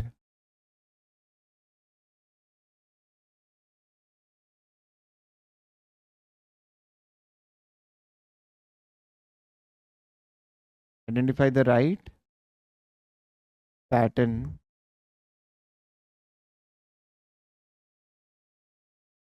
which which is stable और बैलेंस। ठीक है, ऐसा आपसे पूछा जाएगा कि इसमें से ऐसा कौन सा पैटर्न है विच इज स्टेबल और बैलेंस, आपस में जो बैलेंस कर रहा है, ऐसा कौन सा पैटर्न है। इस तरह से आपको क्वेश्चन पूछा जा सकता है। ठीक है, ये भी क्वेश्चन आएगा। और ऐसे भी क्वेश्चन आते हैं कि आपको एक पिक्चर दी रहेगी, उसमें आपको पानी गिर रहा है, उसमें से आप देखें बताएंगे कि किस पैलेट में कम पानी जाएगा, किस पैलेट में ज़्यादा पानी जाएगा। ऐसे क्वेश्चंस की प्रैक्टिस करनी है और इस तरह के क्वेश्चंस मैं आपको दूंगा। मेरे पास बहुत से क्वेश्चन पेपर है, ऐसे क्वेश्चन मैं आपको दूंगा, वो आपको सॉल्व करके दिखाने हैं। तो these kind of things will be there. ऐसी चीजें आपको एग्जाम में आएंगी और इस तरह के आपको क्वेश्चन सॉल्व करने से, if you see all these patterns, out of that I think pattern number C can definitely qualify this thing. तो ऐसे काफी ऑप्शन होंगे और आप तुक्का नहीं मार सकते। ये नहीं कि ए बी सी कर दिया, सी डी बी ए कर दिया, बी सी ए कर दिया, ये नहीं करना है। ठीक है, हालांकि नेगेटिव मार्किंग नहीं है, पर you should avoid doing this. You will not do that. You seat के एग्जाम में है नेगेटिव मार्किंग, सीट के एग्जाम में है, नाटा में नहीं होती। इसका मतलब ये नहीं कि तुक्का में मार के आएंगे, नहीं। नाटा के एग्जाम में है नहीं चीज़ें, पर आप उसमें एफर्ट डालेंगे क्योंकि नाटा के एग्जाम बहुत क्रूशल है। उसमें बहुत से आर्किटेक्ट स्टूडेंट्स होते हैं, around 5,000 10,000 student they appear for architecture exam. There many colleges in India which are for architecture also. तो if you want to really score good marks, you have to do your best. You cannot do the guess business. You cannot guess always the answer. So you have to practice. इसके लिए काफ़ी practice sessions आपको दिए जाएंगे, इसके लिए काफ़ी practice DPPs मिलेंगी, जिसके थ्रू आप इन एग्जाम के क्वेश्चंस को सॉल्व कर सकते हैं। जो मैं बता रहा हूँ देखना, तुम अभी जब क्लास खत्म हो जाएगी ना, एक बार पेपर ज़रूर उठा के देखना, तुम्हें सिमिलर चीज़ें और सिमिलर क्वेश्चंस मिलेंगे तुम्हारे पेपर में, और तुमको उस तरह से उसको सॉल्व करना है। अब हम यहाँ पे बात करते हैं, ऐसे क्वेश्चंस आएंगे और मैथ्स और रीजनिंग के और क्वेश्चंस आएंगे। वो मैथ्स के टीचर बताएंगे आपको, वो आपको रीजनिंग के टीचर बताएंगे। पर आपको जो पैटर्न एनालिसिस की पिक्चर्स हैं, जो मेरा फोटे है, जो मेरा अपना क्वेश्चन पेपर का इनपुट है, वो मैंने आपको बता दिया। अब नेक्स्ट पार्ट क्या है? नेक्स्ट पार्ट है हमारा पर्सपेक्टिव ड्राइंग। पर्सपेक्टिव के थ्रू क्या क्वेश्चन आते हैं, उसमें आपको किस तरह के ह्यूमन फिगर बनाने हैं, कैसे आपको सीन को बनाना है, किस तरह के क्वेश्चंस का आंसर किस तरह से करना है। कुछ बच्चों के भी एग्जाम्पल है मेरे पास, जिन बच्चों ने नाटा एग्जाम क्वालिफाई किया ना बच्चों, उनके भी आंसर शीट है मेरे पास, जो मैं आपको दिखाने वाला हूँ अब कि कैसे आते हैं क्वेश्चंस। ठीक है, let us see that, late us see this also. Yes, sir किस पर शेयर करोगे? मैं शेयर करूंगा मैम के साथ। ठीक है, जो हमारे कोऑर्डिनेटर हैं उनके साथ में वो पीपीटी शेयर करूंगा, जो आपको क्लास नोट्स में मिल जाएंगी। ठीक है, पीपीटी शेयर करूंगा, क्वेश्चन पेपर भी शेयर करूंगा, वो आपको क्लास नोट्स में मिल जाएगा, डोंट वरी। वो सब कुछ जो जो मुझे एसेंशियल लगता रहेगा ना, वो सब कुछ मैं शेयर करता रहूंगा और आपको क्लास नोट्स में मिल जाएगा वो, डोंट वरी। ठीक है sir, from when will get the mock test start? Mock test will start when your first inputs are getting over. मतलब पहले आपके 6 क्लासेस हो जाएंगे इनपुट के, उसके बाद आपको मॉक टेस्ट देना पड़ेगा। हर एक क्लास का आपको डीपीपी मिलेगा, मतलब आपको डेली प्रैक्टिस सेशन मिलेगा। जब आपकी क्लास हो जाएगी उसके बाद आपको उसी क्लास से रिलेटेड क्वेश्चन मिलेगा, आपको वो करना होगा। उसके बाद जैसे ही 6 टॉपिक हो जाएंगे, मतलब 6 क्लासेस हो जाएंगी, एक टॉपिक की भी 6 क्लासेस हो सकती हैं, हो सकता है कोई टॉपिक बहुत खिंच जाए, तो उसकी जब 6 क्लासेस हो जाएंगी उसके बाद आपको मॉक टेस्ट देना पड़ेगा। तो ऐसे बहुत से मॉक टेस्ट आपको देने पड़ेंगे, जिसके थ्रू आपका एग्ज़ाम क्वालिफाई करना आसान हो जाएगा। ठीक है, तो there is no book for NATA बेटा, there is no book. Book नहीं है कोई आपके लिए। हालांकि अरिहंत पब्लिकेशन की बहुत सी बुक आती हैं, but no book is sufficient for NATA, but you can still see this book. ठीक है, मैं लिख रहा हूँ यहाँ पे, एक बुक है वो आप देख सकते हो। ठीक है, पब्लिकेशंस के आते हैं। ठीक है, मैं लिख देता हूँ यहाँ पे, देख लेना। ठीक है, publication.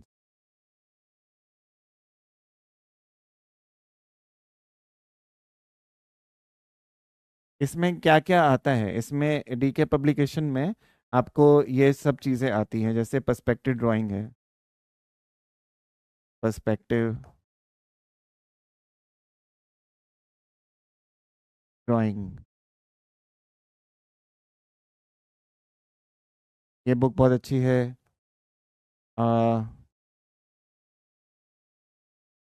Architecture architecture study,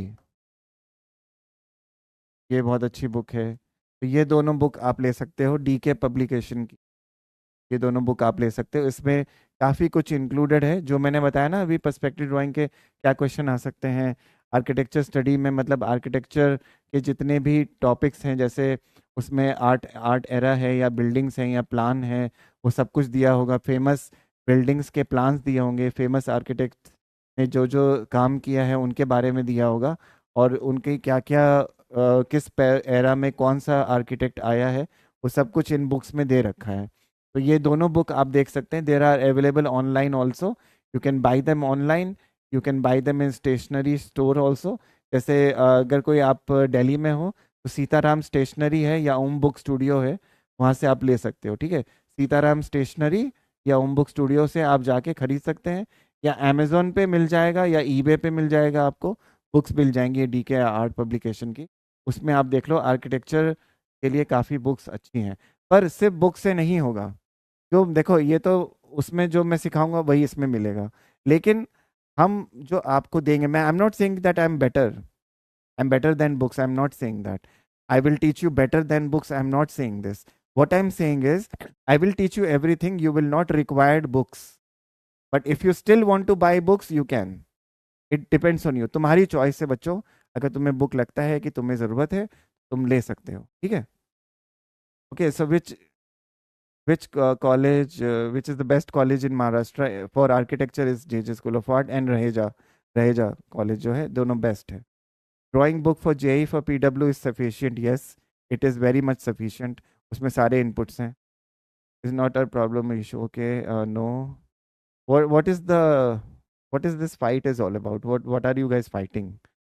Which is the best college for architecture in India? It is JJ, and then SPA, then CEPT, then there are other colleges also which are there, but SPA, CEPT are best in India apart from JJ. Okay, so let us see this next step.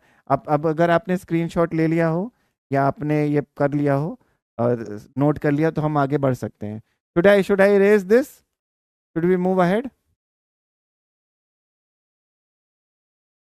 Good, if you have purchased, अगर आपने purchase कर लिया है तो it's good, ठीक है, कर लिया है तो fine. Should we move ahead बच्चों, बताओ how you get admission in JJ sir. बेटा देखो, ये बहुत पुरानी कहानी है, बहुत पीछे जाना पड़ेगा इसके लिए बहुत पीछे जाना पड़ेगा। See I was interested to get admission in JJ in fifth standard. I am talking about 1995। My teacher came to my school and I was very fortunate. इसमें मैं मेरे टीचर से मैं मिल पाया, उन्होंने मुझे बहुत गाइड किया। प्रवीणा महीचा मेरी टीचर हैं, से मिला मैं, उन्होंने मुझे गाइड किया कि आप बच्चे काफ़ी कुछ कर सकते हो आर्ट की फील्ड में, क्योंकि because I was very interested, मैं बहुत चाहता था कि मैं फाइन आर्ट में जाऊँ। तो फिफ्थ स्टैंडर्ड में मुझे पता था कि जेजे स्कूल ऑफ आर्ट है। इस तरह से मुझे पहले ही पता चल गया था कि मुझे कहाँ जाना है। तो मैं प्रैक्टिस करता गया, फिर मैं जब टेंथ क्लास में पहुंचा तो मैंने एग्जीबिशन करी है अपनी, फिर कैमलिन वालों ने मुझे सपोर्ट किया उसके लिए। उसके बाद मैंने धीरे धीरे क्वालिफाई करना बाकी एग्ज़ाम में शुरू किया, जो भी हमारे फाइन आर्ट के एग्ज़ाम होते थे। तो एमएसयू है और शांति निकेतन है और दो तीन अदर कॉलेज ऑफ आर्ट्स है इंडिया में, उसमें क्वालिफाई किया मैंने। तो पहली स्टेज में 11th में मैंने वहाँ क्वालिफाई किया, और फिर मैंने अपने आप को उस तरह से क्वालिफाई करने के बाद एक साल और दिया ट्वेल्थ के लिए। ट्वेल्थ में मैंने प्रिपरेशन करी जेजे के लिए, ताकि मैं, प्रिपरेशन तो पहले से ही चल रही थी, लेकिन जेजे और मेरा फोकस हो गया। मुझे कॉन्फिडेंस कब आया, जब मैंने बाकी एंट्रेंस क्लियर कर लिए, तो मुझे और कॉन्फिडेंस आया कि मैं जेजे के लिए कर सकता हूँ। और क्योंकि मैं बहुत ही लकी था उस टाइम, कि हमारे टाइम पे ऐसी पॉलिसी नहीं थी कि आपको जो है महाराष्ट्र से होना ज़रूरी है, आपको मराठी होना ज़रूरी है। तो मेरे टाइम ऐसा नहीं था। तो मैं बात कर रहा हूँ 2003 की बात कर रहा हूँ, मेरे टाइम पे ऐसा नहीं था। तो I could able to prepare for JJ and qualify by giving the grade exam. MHCT का एग्ज़ाम दिया मैंने, अच्छे नंबर आए मेरे, 100 में से ट्रस्ट मी 100 में से 50 रैंक थी मेरी वहाँ पे, टॉप 50 में मैं था जब मैंने जे में एडमिशन किया है। उसके बाद ग्रेड एग्ज़ाम में A+ मिला मुझे।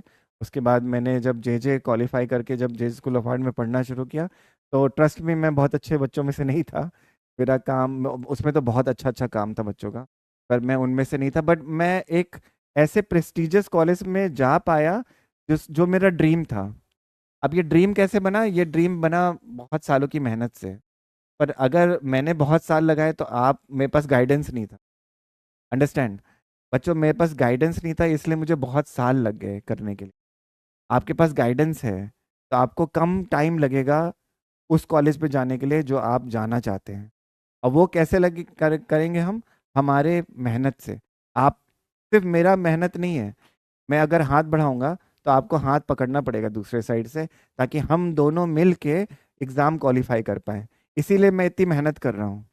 ये जो पैशन देख रहे हो ना मेरे अंदर पढ़ाने का, वो इसीलिए है बच्चों, क्योंकि मुझे तुम लोगों से क्वालिफाई करवाना है। क्योंकि मैं ये नहीं चाहता, जैसे मैंने बहुत स्ट्रगल किया अपनी ज़िंदगी में, बहुत ज़्यादा मैंने मेहनत करी, कोई नहीं था मुझे समझाने वाला, कोई नहीं था बताने वाला कि बेटा ये सही है ये गलत है, ऐसे करना चाहिए वैसे करना चाहिए। बहुत धोखे खाए, बहुत ठोकरें खाई, तब जाके आगे पहुंचा हूं। अब मैं अपने बच्चों के साथ, तुम लोग के साथ ऐसा नहीं होने देना चाहता मैं। समझो? तुम लोग का मैं चाहता हूँ कि क्वालिफाई करो एग्जाम। ठीक है, इसीलिए मैं आपको सही गाइडेंस दे रहा हूँ।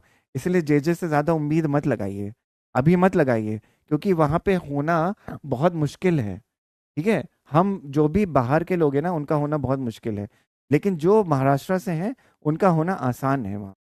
ठीक है, so people who are from Maharashtra, who are there, who are studying in Maharashtra board, who are Marathis, they are having an upper hand to get through J. But other people should not get attached so much, because when once it will not happen, you will get disheartened। और अगर तुमको चोट लगेगी तो मुझे भी लगेगी बच्चों, मुझे भी दर्द होगा अगर तुम्हें चोट लगेगी, तो वो मैं नहीं चाहता हूँ। इसीलिए आपका टारगेट अभी SPA सेप्ट होना चाहिए, या जामिया होना चाहिए, ठीक है, या MSU होना चाहिए। इन 4 कॉलेजेस के अलावा बाकी कॉलेजेस को अभी साइड में रखो, अभी उनके बारे में बात भी नहीं करेंगे।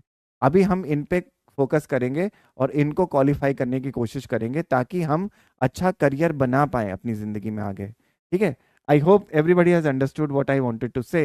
लेट अस मूव अहेड, अब आगे बढ़ते हैं। ठीक है, बातें बहुत हो गई, अब आगे बढ़ते हैं। ठीक है, गुजरात में भी है। गुजरात में मैं जैसे मैंने MSU का बात की, Maharaja Shivaji Rao university, that is what is there. If you talk about Gujarat, then I'll talk more about institute, but they all are private institutes.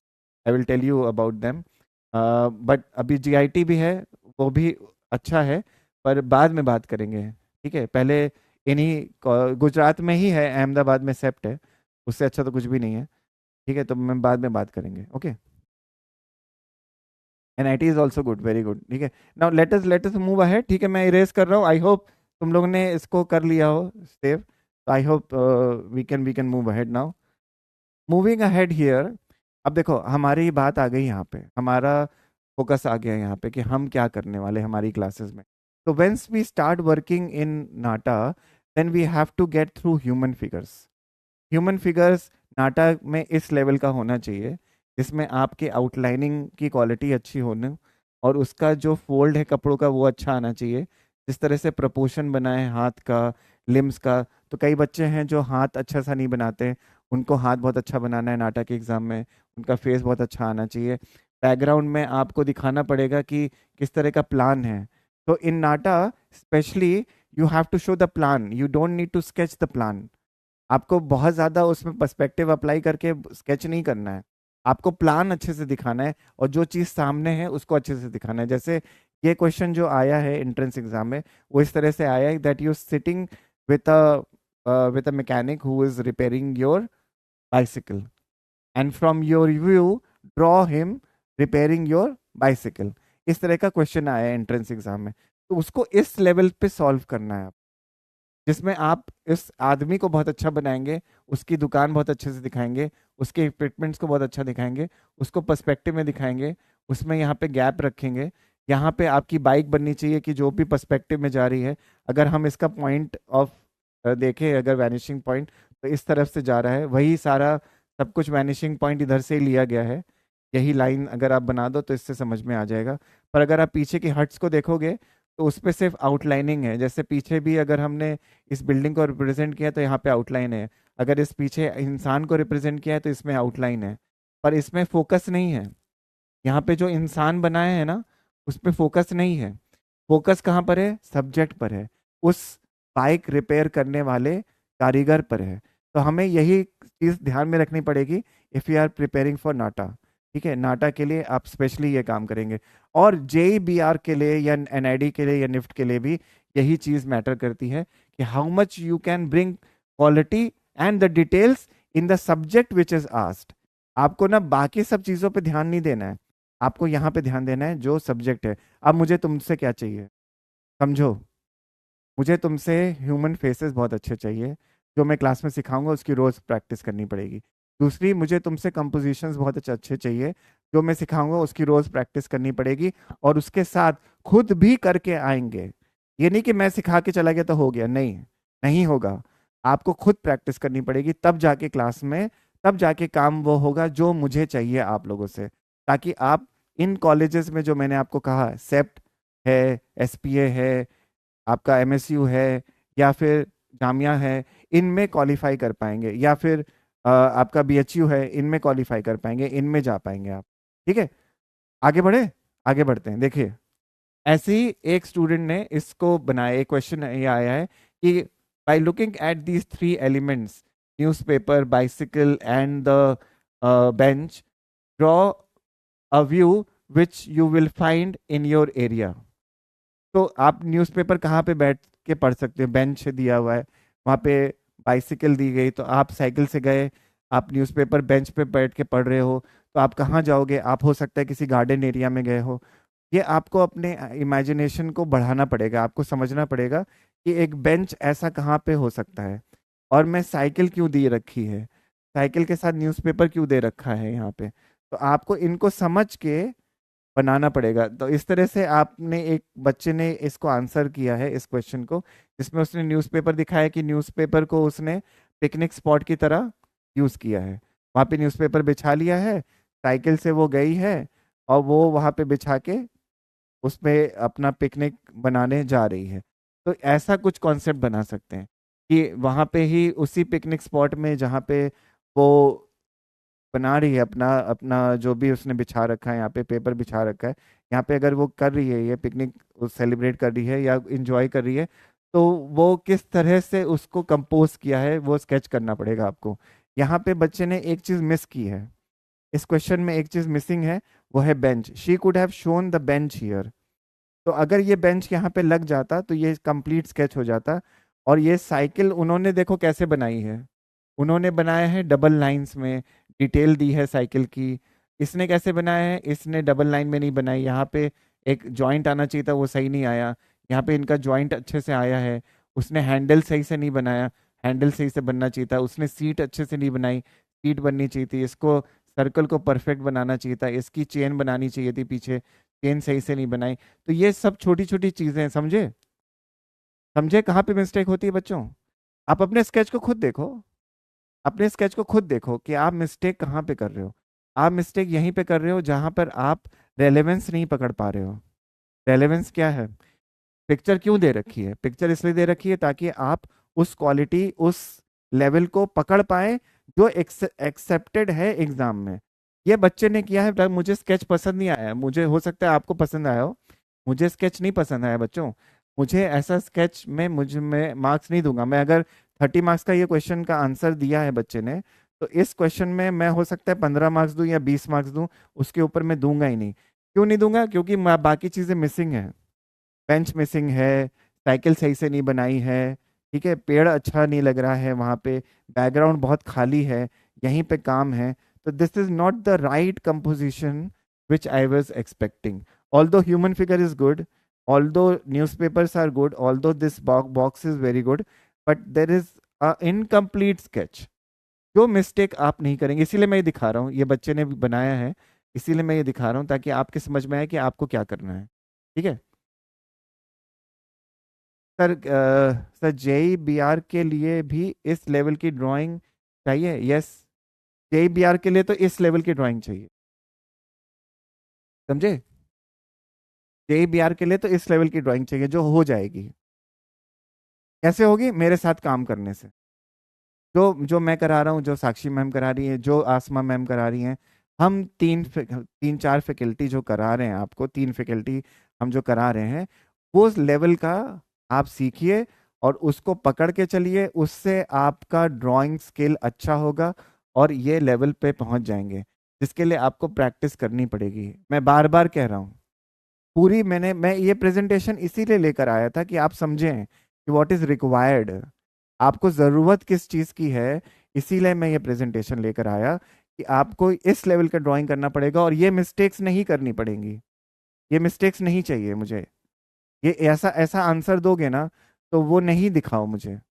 मुझे वो दिखाओ जो मैं चाह रहा हूँ। मुझे ऐसा कुछ चाहिए आपसे, साइकिल इस तरह से डिटेल में बनी हो, देखो एक लाइन इधर आई है, एक लाइन पीछे गई है, एंगल सही है, एंगल ऊपर से नीचे आया है, यहाँ पे एक बॉक्स बना है, बॉक्स बन के नीचे गया है, तो नीचे से ऊपर का लेवल दिखाई दे रहा है। ऐसा लग रहा है कि साइकिल हमारे लेवल से ऊपर है। तो ये व्यू सही बना है, एकदम सही बना है।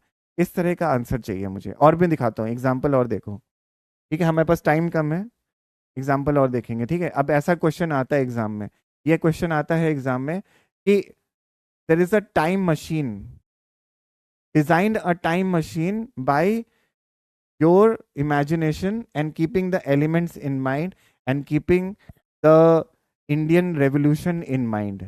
ऐसा आपको टाइम मशीन बनाने के लिए आएगा। तो अगर आपको टाइम मशीन इस तरह से बनाने के लिए आया, तो आपने जैसे सपोज इस बच्चे ने ये टाइम मशीन बनाया है, यहाँ पे अपने आप को दिखाया है, is on the driver seat, he has made this kind of a time machine which is recognising the Indian era.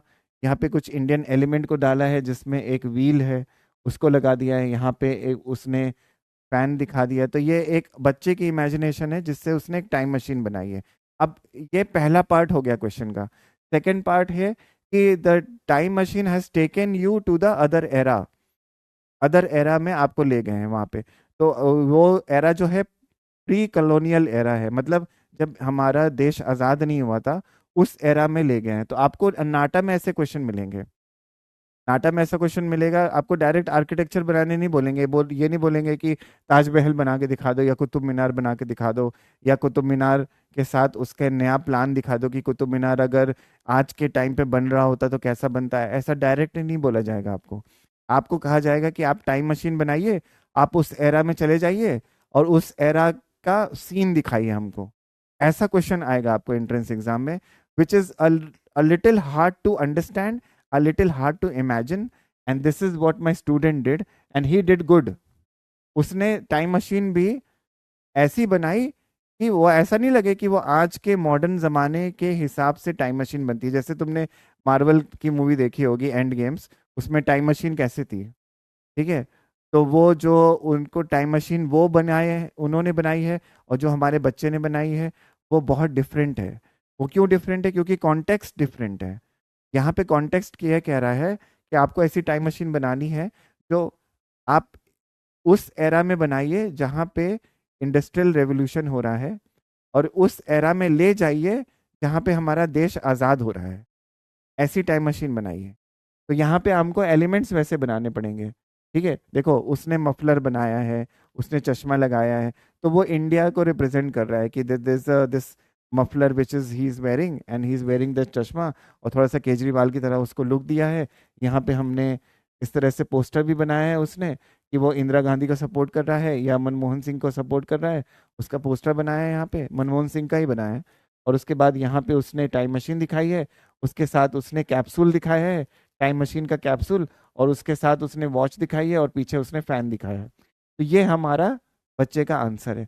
उसके बाद नेक्स्ट स्टेप क्या है, इसका नेक्स्ट पार्ट भी है, देखो इसका नेक्स्ट पार्ट है कि that time machine has taken him into that era where the people are protesting, कि अंग्रेजों भारत छोड़ो का आंदोलन चल रहा है। और यहाँ पे हमारा ये पूरी पब्लिक को दिखाया। अब देखो पब्लिक भी कैसे दिखाई, उसमें बहुत ज़्यादा डिटेल नहीं दिखाई, सिर्फ लाइन दिखाई और नीचे की बॉडी दिखाई है। लेकिन जो यहाँ पे लोग हैं उनको डिटेल में दिखाया, और टाइम मशीन को दिखाया कि that you have arrived in that era. तो देखो टाइम मशीन को किस तरह से बनाया है, उसके साथ बिल्डिंग्स को कैसे बनाया है उन्होंने। तो यहाँ पे बिल्डिंग्स इसने बहुत अच्छी नहीं बनाई है, मुझे डिसअपॉइंटमेंट हुई बिल्डिंग्स को देख के, लेकिन मुझे कॉन्सेप्ट बहुत अच्छा लगा, एग्जीक्यूशन बहुत अच्छा लगा, और कंपोजिशन बहुत अच्छा लगा। देखो पूरा स्पेस यूज किया है, और नीचे यहाँ पे राइटअप भी लिखा है। ठीक है, time machine takes me back to the time of colonial era where there were freedom fighters who were fighting together. Okay, so that is what he wrote also. So this is a good answer. But again, if you want to do better, then you have to sketch the buildings better and score good marks. तब आपको और अच्छे marks मिलेंगे। और देखो बहुत ज़्यादा shading नहीं है, जैसे तुम लोग सोचते हो ना कि अरे यार शेडिंग कर देंगे तो बहुत ब्यूटीफुल हो जाएगा, या बहुत ज़्यादा पेंसिल्स को हम काम करेंगे पेंसिल से तो बहुत ज़्यादा ब्यूटीफुल हो जाएगा, ऐसा नहीं है बच्चों। हमको ऐसा काम करना है जो हमारे एग्जामिनर को इम्प्रेस कर सके और इफेक्टिव हो सके। This is what he is done, and I would say this will qualify 85%। जैसे अगर ये 100 मार्क्स का क्वेश्चन है या 50 मार्क्स का क्वेश्चन है जो आता है, यूजुअली 45 या 35 मार्क्स के लिए आता है, तो आपको इसमें मैं इस बच्चे को 28 या 29 30 तक दे दूंगा। आउट ऑफ 40 30 तक मिल जाएगा इसको लेकिन 35 या 40 तक उसको मिलेगा जिसका और अच्छा है। अच्छा क्या है? फेस एक्सप्रेशन अच्छा है, उसके साथ इन ब्लेड्स का शाइन दिखाए कि ब्लेड जो मेटल के हैं उसकी शाइन आनी चाहिए, पीछे का जो आपने आर्किटेक्चर दिखाया है उसका जो खिड़कियाँ दिखाई उसका भी अंदर का डेप्थ आनी चाहिए, वो दिखना चाहिए, उस पर कुछ टेक्सचर होना चाहिए जो मॉन्यूमेंट पीछे दिखाया है, उसके साथ कुछ इंडियन, अगर ये गेट बनाए तो इसकी भी डिटेल आनी चाहिए, यहाँ पे लोग बनाए तो उसके भी फीचर्स अच्छे से आने चाहिए। ठीक है, तो ये सब कुछ इम्पोर्टेंट है, तभी जाके आप 45 में से 35 या 40 मार्क्स ले पाओगे। ठीक है, कैसे ला पाओगे? उस तरह से बढ़ा के, उतना काम करके ही इतने मार्क्स स्कोर कर सकते हैं। ठीक है, कलर करना जरूरी नहीं है, जैसे मैंने कहा colour is not that important, colour बच्चे ने किया नहीं है,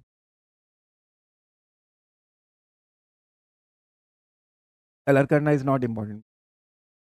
ठीक है, हम पर्सपेक्टिव ड्राइंग में, नाटा के ड्राइंग में हम कलर को इतना इंपॉर्टेंस नहीं देते, so colour is not that important. Okay, तो JEBR के लिए भी इस लेवल की ड्राइंग चाहिए। यस, मैंने जैसे पहले बताया आपको, तो पेपर में ड्राइंग को कलर कर देना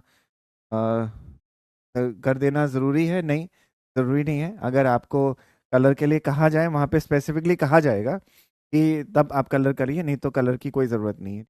late us move to the next slide here. Now if you see this question, this question requires you to shade nice.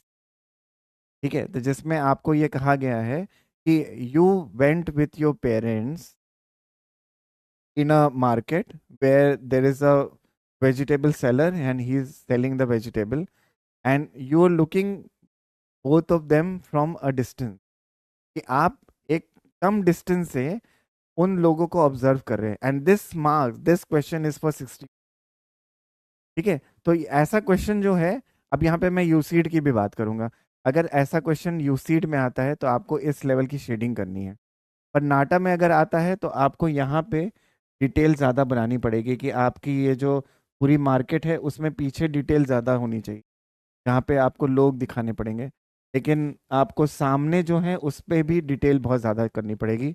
उसमें आप फीचर्स अच्छे से बनाइए, शर्ट का फोल्ड अच्छे से दिखाइए, यहाँ पे अगर उसकी वेइंग मशीन बनी है तो वेइंग मशीन बहुत अच्छे से डिटेल में दिखाओ क्योंकि वो आपके पास है। अगर आपकी मदर पास में खड़ी है तो उनका हाथ या उनके बॉडी या उनका फेस बहुत अच्छे से दिखाना पड़ेगा आपको। तो these are the things that is needed in the entrance exam. इस लेवल का ड्राइंग ज़रूरी है अगर आप बहुत अच्छा क्वालिफाई करना चाहते हैं एग्जाम में। अगर ये कोई करके आता है इस लेवल का ड्राइंग, जो मेरे एक स्टूडेंट ने करके दिखाया है, तो इसको मैं 45 में से कम 42 मार्क्स दूंगा इस पर्टिकुलर ड्राइंग के लिए। यहाँ पे 2-3 मार्क्स इसलिए और कट जाएंगे क्योंकि यहाँ पे हमें डिटेल नहीं दिखाई दे रही है इतनी, क्योंकि उसके पास टाइम नहीं बचा मे बी, इस वजह से। यहाँ पे अगर वुड के कार्टन दिखाई दे रहे हैं तो यहाँ पे वुड का टेक्सचर होना चाहिए, ये बहुत ज़रूरी था यहाँ पे। ठीक है, यहाँ पे भी आपको जो अगर वेजिटेबल या जो भी दिखाना था उस वो भी मिसिंग है, बहुत ज़्यादा नहीं है, वहाँ पे डिटेल नहीं है, तो वो भी दिखाना ज़रूरी है, वहाँ पे मार्क्स कट गए। तो ये सब चीज़ें आपको ध्यान में रखनी पड़ेंगी जब हम काम करेंगे। अब देखो ये मैं क्यों दिखा रहा हूँ, क्योंकि ये सब मैं करवाऊंगा क्लास में। मैं सारे क्वेश्चंस करवाऊंगा जो भी आ सकते हैं, जो मेरे अपने क्वेश्चन है वो मैं करवाऊंगा, और आपको स्किल दूंगा, आपको आपसे प्रैक्टिस करवाऊंगा क्लास में, ताकि आप ह्यूमन फिगर के साथ पर्सपेक्टिव पे कमांड ला पाए। इसीलिए मैं ये दिखा रहा हूँ, इसीलिए मैं ये बता रहा हूँ कि हम ये सब कुछ करने वाले हैं हमारे इस बैच में। ठीक है, तो ये हमारी क्लासेस का फ्लो रहेगा। और भी देखते हैं, और देखते हैं। सर 3 पॉइंट पर्सपेक्टिव के बारे में किसी ने पूछा है। सर मेरे को 3 पॉइंट पर्सपेक्टिव तक ड्राइंग आती है। Is it sufficient? See nothing is sufficient बेटा, I told you nothing is sufficient. 3 point perspective जो ड्राइंग आती है, इसका मतलब ये नहीं कि आप क्वालिफाई कर ले जाओगे। अच्छा है, आपको आती है, ये बहुत अच्छी बात है, लेकिन हमें उसके साथ और कंपोजिशंस बनाने हैं। हमको मेमोरी ड्राइंग भी करना है, हमको 3 point perspective, 2 point, 1 point, ant eye view, bird eye view, ठीक है, लिजर्ड आई व्यू, ये सब कुछ करना पड़ेगा। उसके साथ हमें कंपोजिशन स्टडी करनी पड़ेगी, हमें ऑब्जेक्ट ड्राइंग भी करनी पड़ेगी, हमें लाइट एंड शेड भी करना पड़ेगा, हमें ड्रेपिंग भी करनी पड़ेगी, हमें स्टोरी मेकिंग, प्रॉब्लम सॉल्विंग, ये सब कुछ करना पड़ेगा। Then it will be sufficient. ठीक है, तब जाके सफिशिएंट होगा। सिर्फ पर्सपेक्टिव करने से आप नाटा क्वालिफाई नहीं कर पाएंगे, आपको सब कुछ करना पड़ेगा, तब जाके आपके लिए सफिशिएंट होगा। ठीक है, तो ये सब कुछ हम करेंगे और बहुत अच्छे से करेंगे। ओके, जेई ड्राइंग के लिए भी, जेई ड्राइंग के लिए ह्यूमन फिगर बहुत ज़रूरी है, ह्यूमन फेसेस पे कमांड आना बहुत ज़रूरी है। आपको कई बार जेई में देखो पेपर में तुम्हें कह दिया जाता है कि कुछ लोगों के फेसेस दिए जाते हैं, उसको रेप्लिकेट करने के लिए कहा जाता है। कई बार आपको जेई पेपर में दिखाई देगा कि आपको कई ब्लॉक्स दे दिए गए हैं और उसको अरेंज करके शेड करने के लिए कहा गया है कि इसको अरेंज करो in a meaningful manner, and there is a light which is falling on the object, draw them in a meaningful and a balance composition. ऐसे क्वेश्चन आते हैं। तो आपको वहां पे स्किल तो चाहिए ही, बैलेंस करना आना चाहिए, लाइट एंड शेड भी पता होना चाहिए, आपको फीचर ड्राइंग बहुत अच्छे से आना चाहिए, फेस बनाना बहुत अच्छे से आना चाहिए, और आपका ऑब्जर्वेशन टू द डिटेल होना चाहिए कि कैसे हम उसको शेडिंग कर रहे हैं, कहाँ पे क्या चीज़ को रख रहे हैं, किस तरह से बैलेंस करके कंपोजिशन बना रहे हैं, कहाँ पे कितनी चीज़ फिट हो रही है, कोई नहीं हो रही है, नेगेटिव पॉजिटिव स्पेस का अंडरस्टैंडिंग होना चाहिए। तो ये सब कुछ हमें ध्यान में रख के ही जेई मेन पेपर 2 देना है। ठीक है, तब मैं मेरी ड्राइंग, अनुज कोई बात नहीं ना, मैं हूं ना, मैं हूं आपके साथ। अगर 10 में से 1 नंबर मार्क्स मिल रहे हैं तो 10 में से 10 लाएंगे हम बच्चे। हम 10 में, मैं बता रहा हूँ, एक तो मैं तुम लोग को ना एक केस बताता हूँ।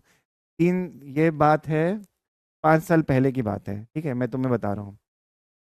5 साल पहले एक बच्चा आया था मेरे पास, ट्रस्ट मी, मैं सच बता रहा हूँ। ठीक है, वो बच्चा जो है स्केल से सीधी लाइन नहीं ड्रॉ कर पाता था। इमेजिन, सोचो कोई इतना पुअर हो सकता है कि वो स्केल से सीधी लाइन नहीं ड्रॉ कर पा रहा है। हम तो फ्री हैंड ड्रॉ कर लेते हैं ना, मतलब मैं प्रैक्टिस कराऊंगा तब तो हो जाएगी।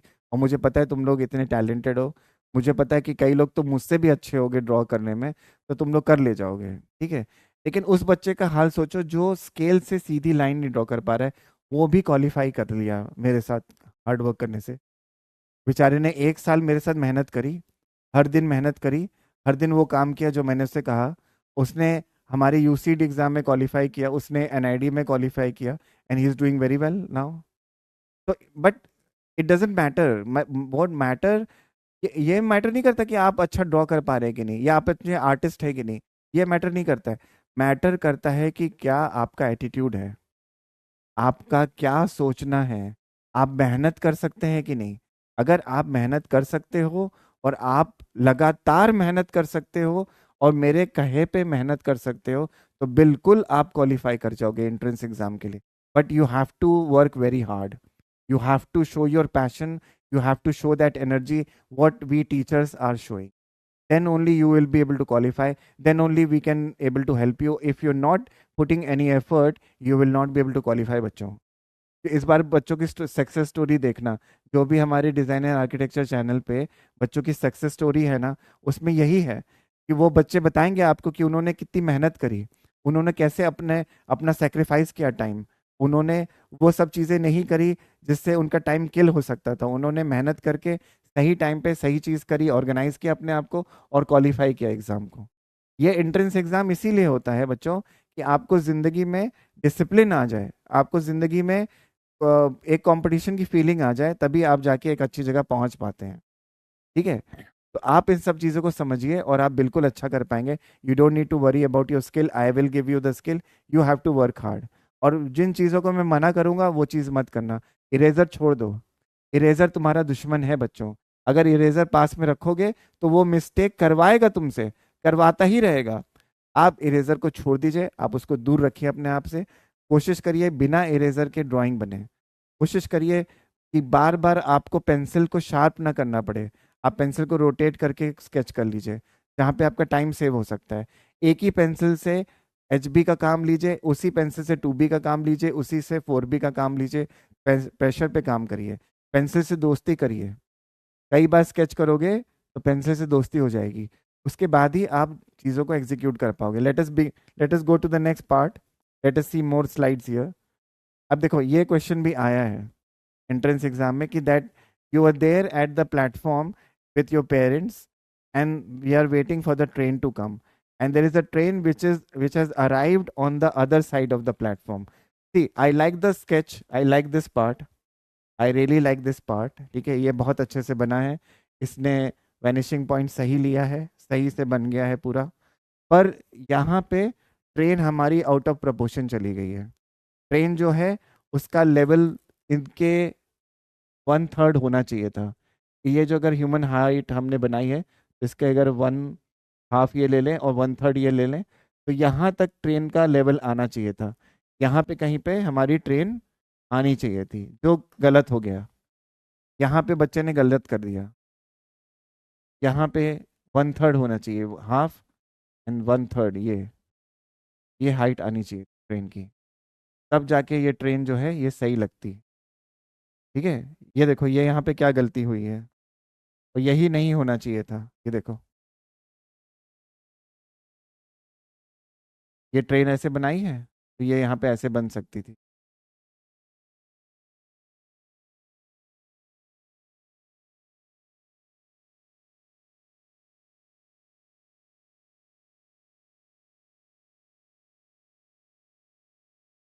तब ये सही होता।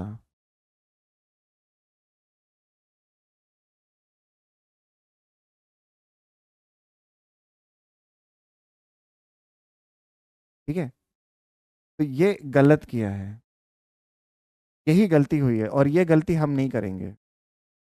ठीक है, तब जाके ये प्रपोर्शन में सही बनता, तब जाके ये सही लगता। कई बार बच्चे क्या करते हैं ना, इंसान की हाइट ज्यादा दिखा देते हैं ट्रेन से, जो कि गलत है। ये कई बच्चों ने इस बार यूसीट के एग्जाम में गलती करी है। इसीलिए यही छोटी छोटी चीजें हैं जो हमें समझनी पड़ेगी हमारी क्लासेस में, और उसको क्वालिफाई करना पड़ेगा। अगर आप कल कर ले जाओगे, समझ जाओगे, कर ले जाओगे, तो आप एंट्रेंस एग्जाम क्वालिफाई कर जाओगे। और ऐसे क्वेश्चंस आते हैं जिसमें आपको कहा जाएगा कि you are standing at the railway platform and you can see there is a train approaching from the other side and your parents are standing on the on in front of you, draw the view, draw the whole view, ऐसा कुछ कहा जाएगा। इस तरह से draw करना है। ऐसे और क्वेश्चन दिखाता हूँ जल्दी से, कि टाइम हो गया है इसलिए मैं जल्दी कर रहा हूँ। ऐसे ही और क्वेश्चंस हैं कि somebody is crossing the road and there is a 6-year old kid, there's a 6-year old kid who is watching them crossing the road. So your friend is watching and your friend is walking on the road and there is a 6-year old boy who is standing here and watching the whole scene. तो उसके level से कैसा दिखाई देगा, तो उसके अगर उसका सर यहाँ पर है तो उसके लेवल के ऊपर जाके बस दिखाई देगी, उसको ये बहुत ऊंचा दिखाई देगा, उसको ये आदमी भी ऊंचा दिखाई देगा। तो हमको यहाँ पे यही समझना पड़ेगा कि हमें ये सीन कैसे बनाना है और कब कॉर्नर पे बनाना है, ये मैं बताऊंगा क्लास में कि कब कॉर्नर पे बनाना है, कैसे सीन बनाना है। तो ये सब चीज़ें हमें ध्यान में रखनी है। ऐसे ही ये क्वेश्चन है कि the same thing is asked, if you are standing on the road and you waiting for the bus to come from your level, draw the view. तो यहाँ पे क्या है, यहाँ पे लेवल पे है सब कुछ। यहाँ पे आदमी आपके लेवल में है तो आपको भी इस तरह से दिखाई देगा। लेकिन यहाँ पे जब बस जो बनाई है ये ज़्यादा ऊंची बन गई है, ये इस बस को इस पिलर के हाफ तक आना चाहिए था, तो ये यहीं तक आनी चाहिए थी, ये यहाँ पे गलती हो गई है। ये यहाँ पे आनी चाहिए थी, बस इस लेवल पे आनी चाहिए। ठीक है, तो ये छोटी छोटी चीजें हैं जो गलत हो जाती हैं बच्चों से, वही हमें करेक्शन करना है। देखो पर्सपेक्टिव सबको आता है। ठीक है, जो भी एंट्रेंस एग्जाम देगा ना, चाहे वो नाटा का हो, चाहे वो निफ्ट का हो, चाहे यूसीट का हो, चाहे कहीं का भी एग्जाम हो, जो भी देगा उसको पर्सपेक्टिव आता होगा। लेकिन क्या वो सही बना रहा है, क्या वो उसको सही से टेक्सचर दे रहा है, क्या वो सही से कंपोज हो रहा है, क्या उसके बीच में स्पेस सही है, क्या उसका कंपोजिशन सही है, ये समझना पड़ेगा हमको। और ये अगर हम समझ गए और ये हमने सही से कर लिया, तो हम उन बच्चों से अलग हो जाएंगे, उन कैंडिडेट से अलग हो जाएंगे जो लोग शायद कम मार्क्स लेकर आए, या जो लोग शायद क्वालिफाई ना कर पाए। क्वालिफाई करने के लिए आपको अ, इत्मीनान नहीं होना चाहिए। ठीक है, आपको आपके आपके दिमाग में एक खलबली मची रहनी चाहिए। आपको लगना चाहिए कि नहीं, मैं क्वालिफाई करने के लिए इनफ नहीं है ये, मुझे और करना पड़ेगा, और करूंगा, मैं और करूंगा, और करूंगा, या और करूंगी, तब जाके क्वालिफाई होगा एंट्रेंस एग्जाम। ठीक है, तो आप, आई होप आप समझ रहे हैं जो मैं कहना चाह रहा हूँ।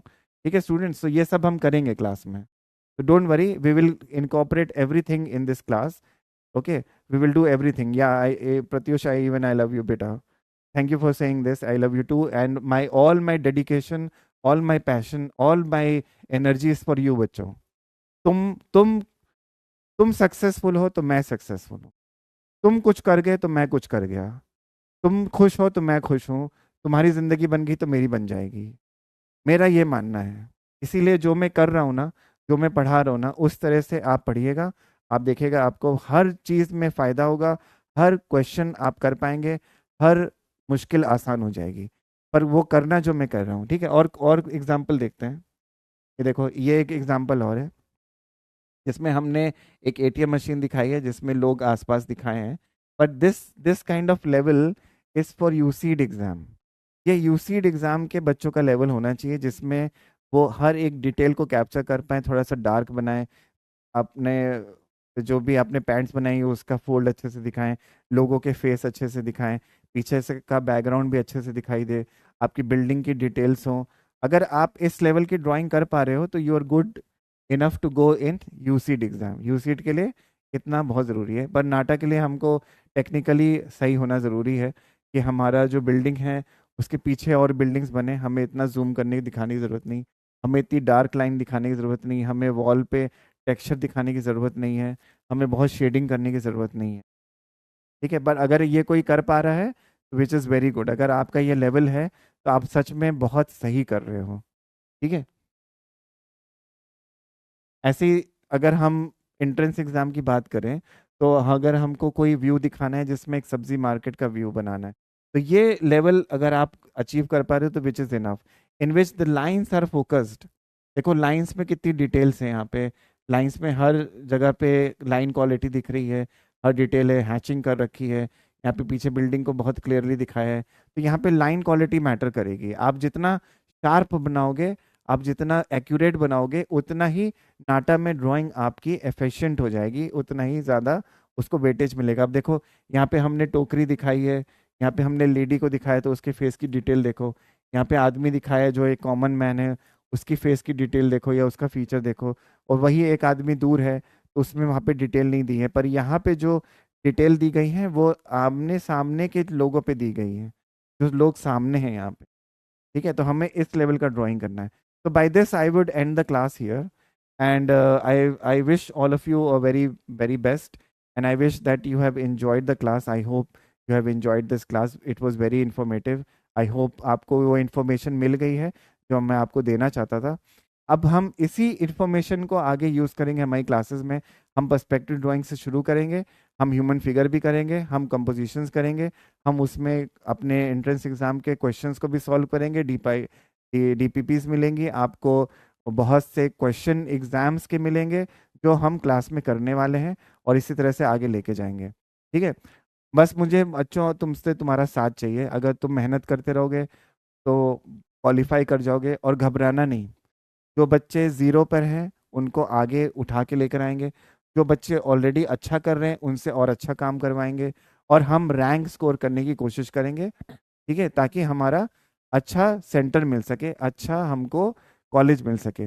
Bye this I will end the class and I wish you all the best.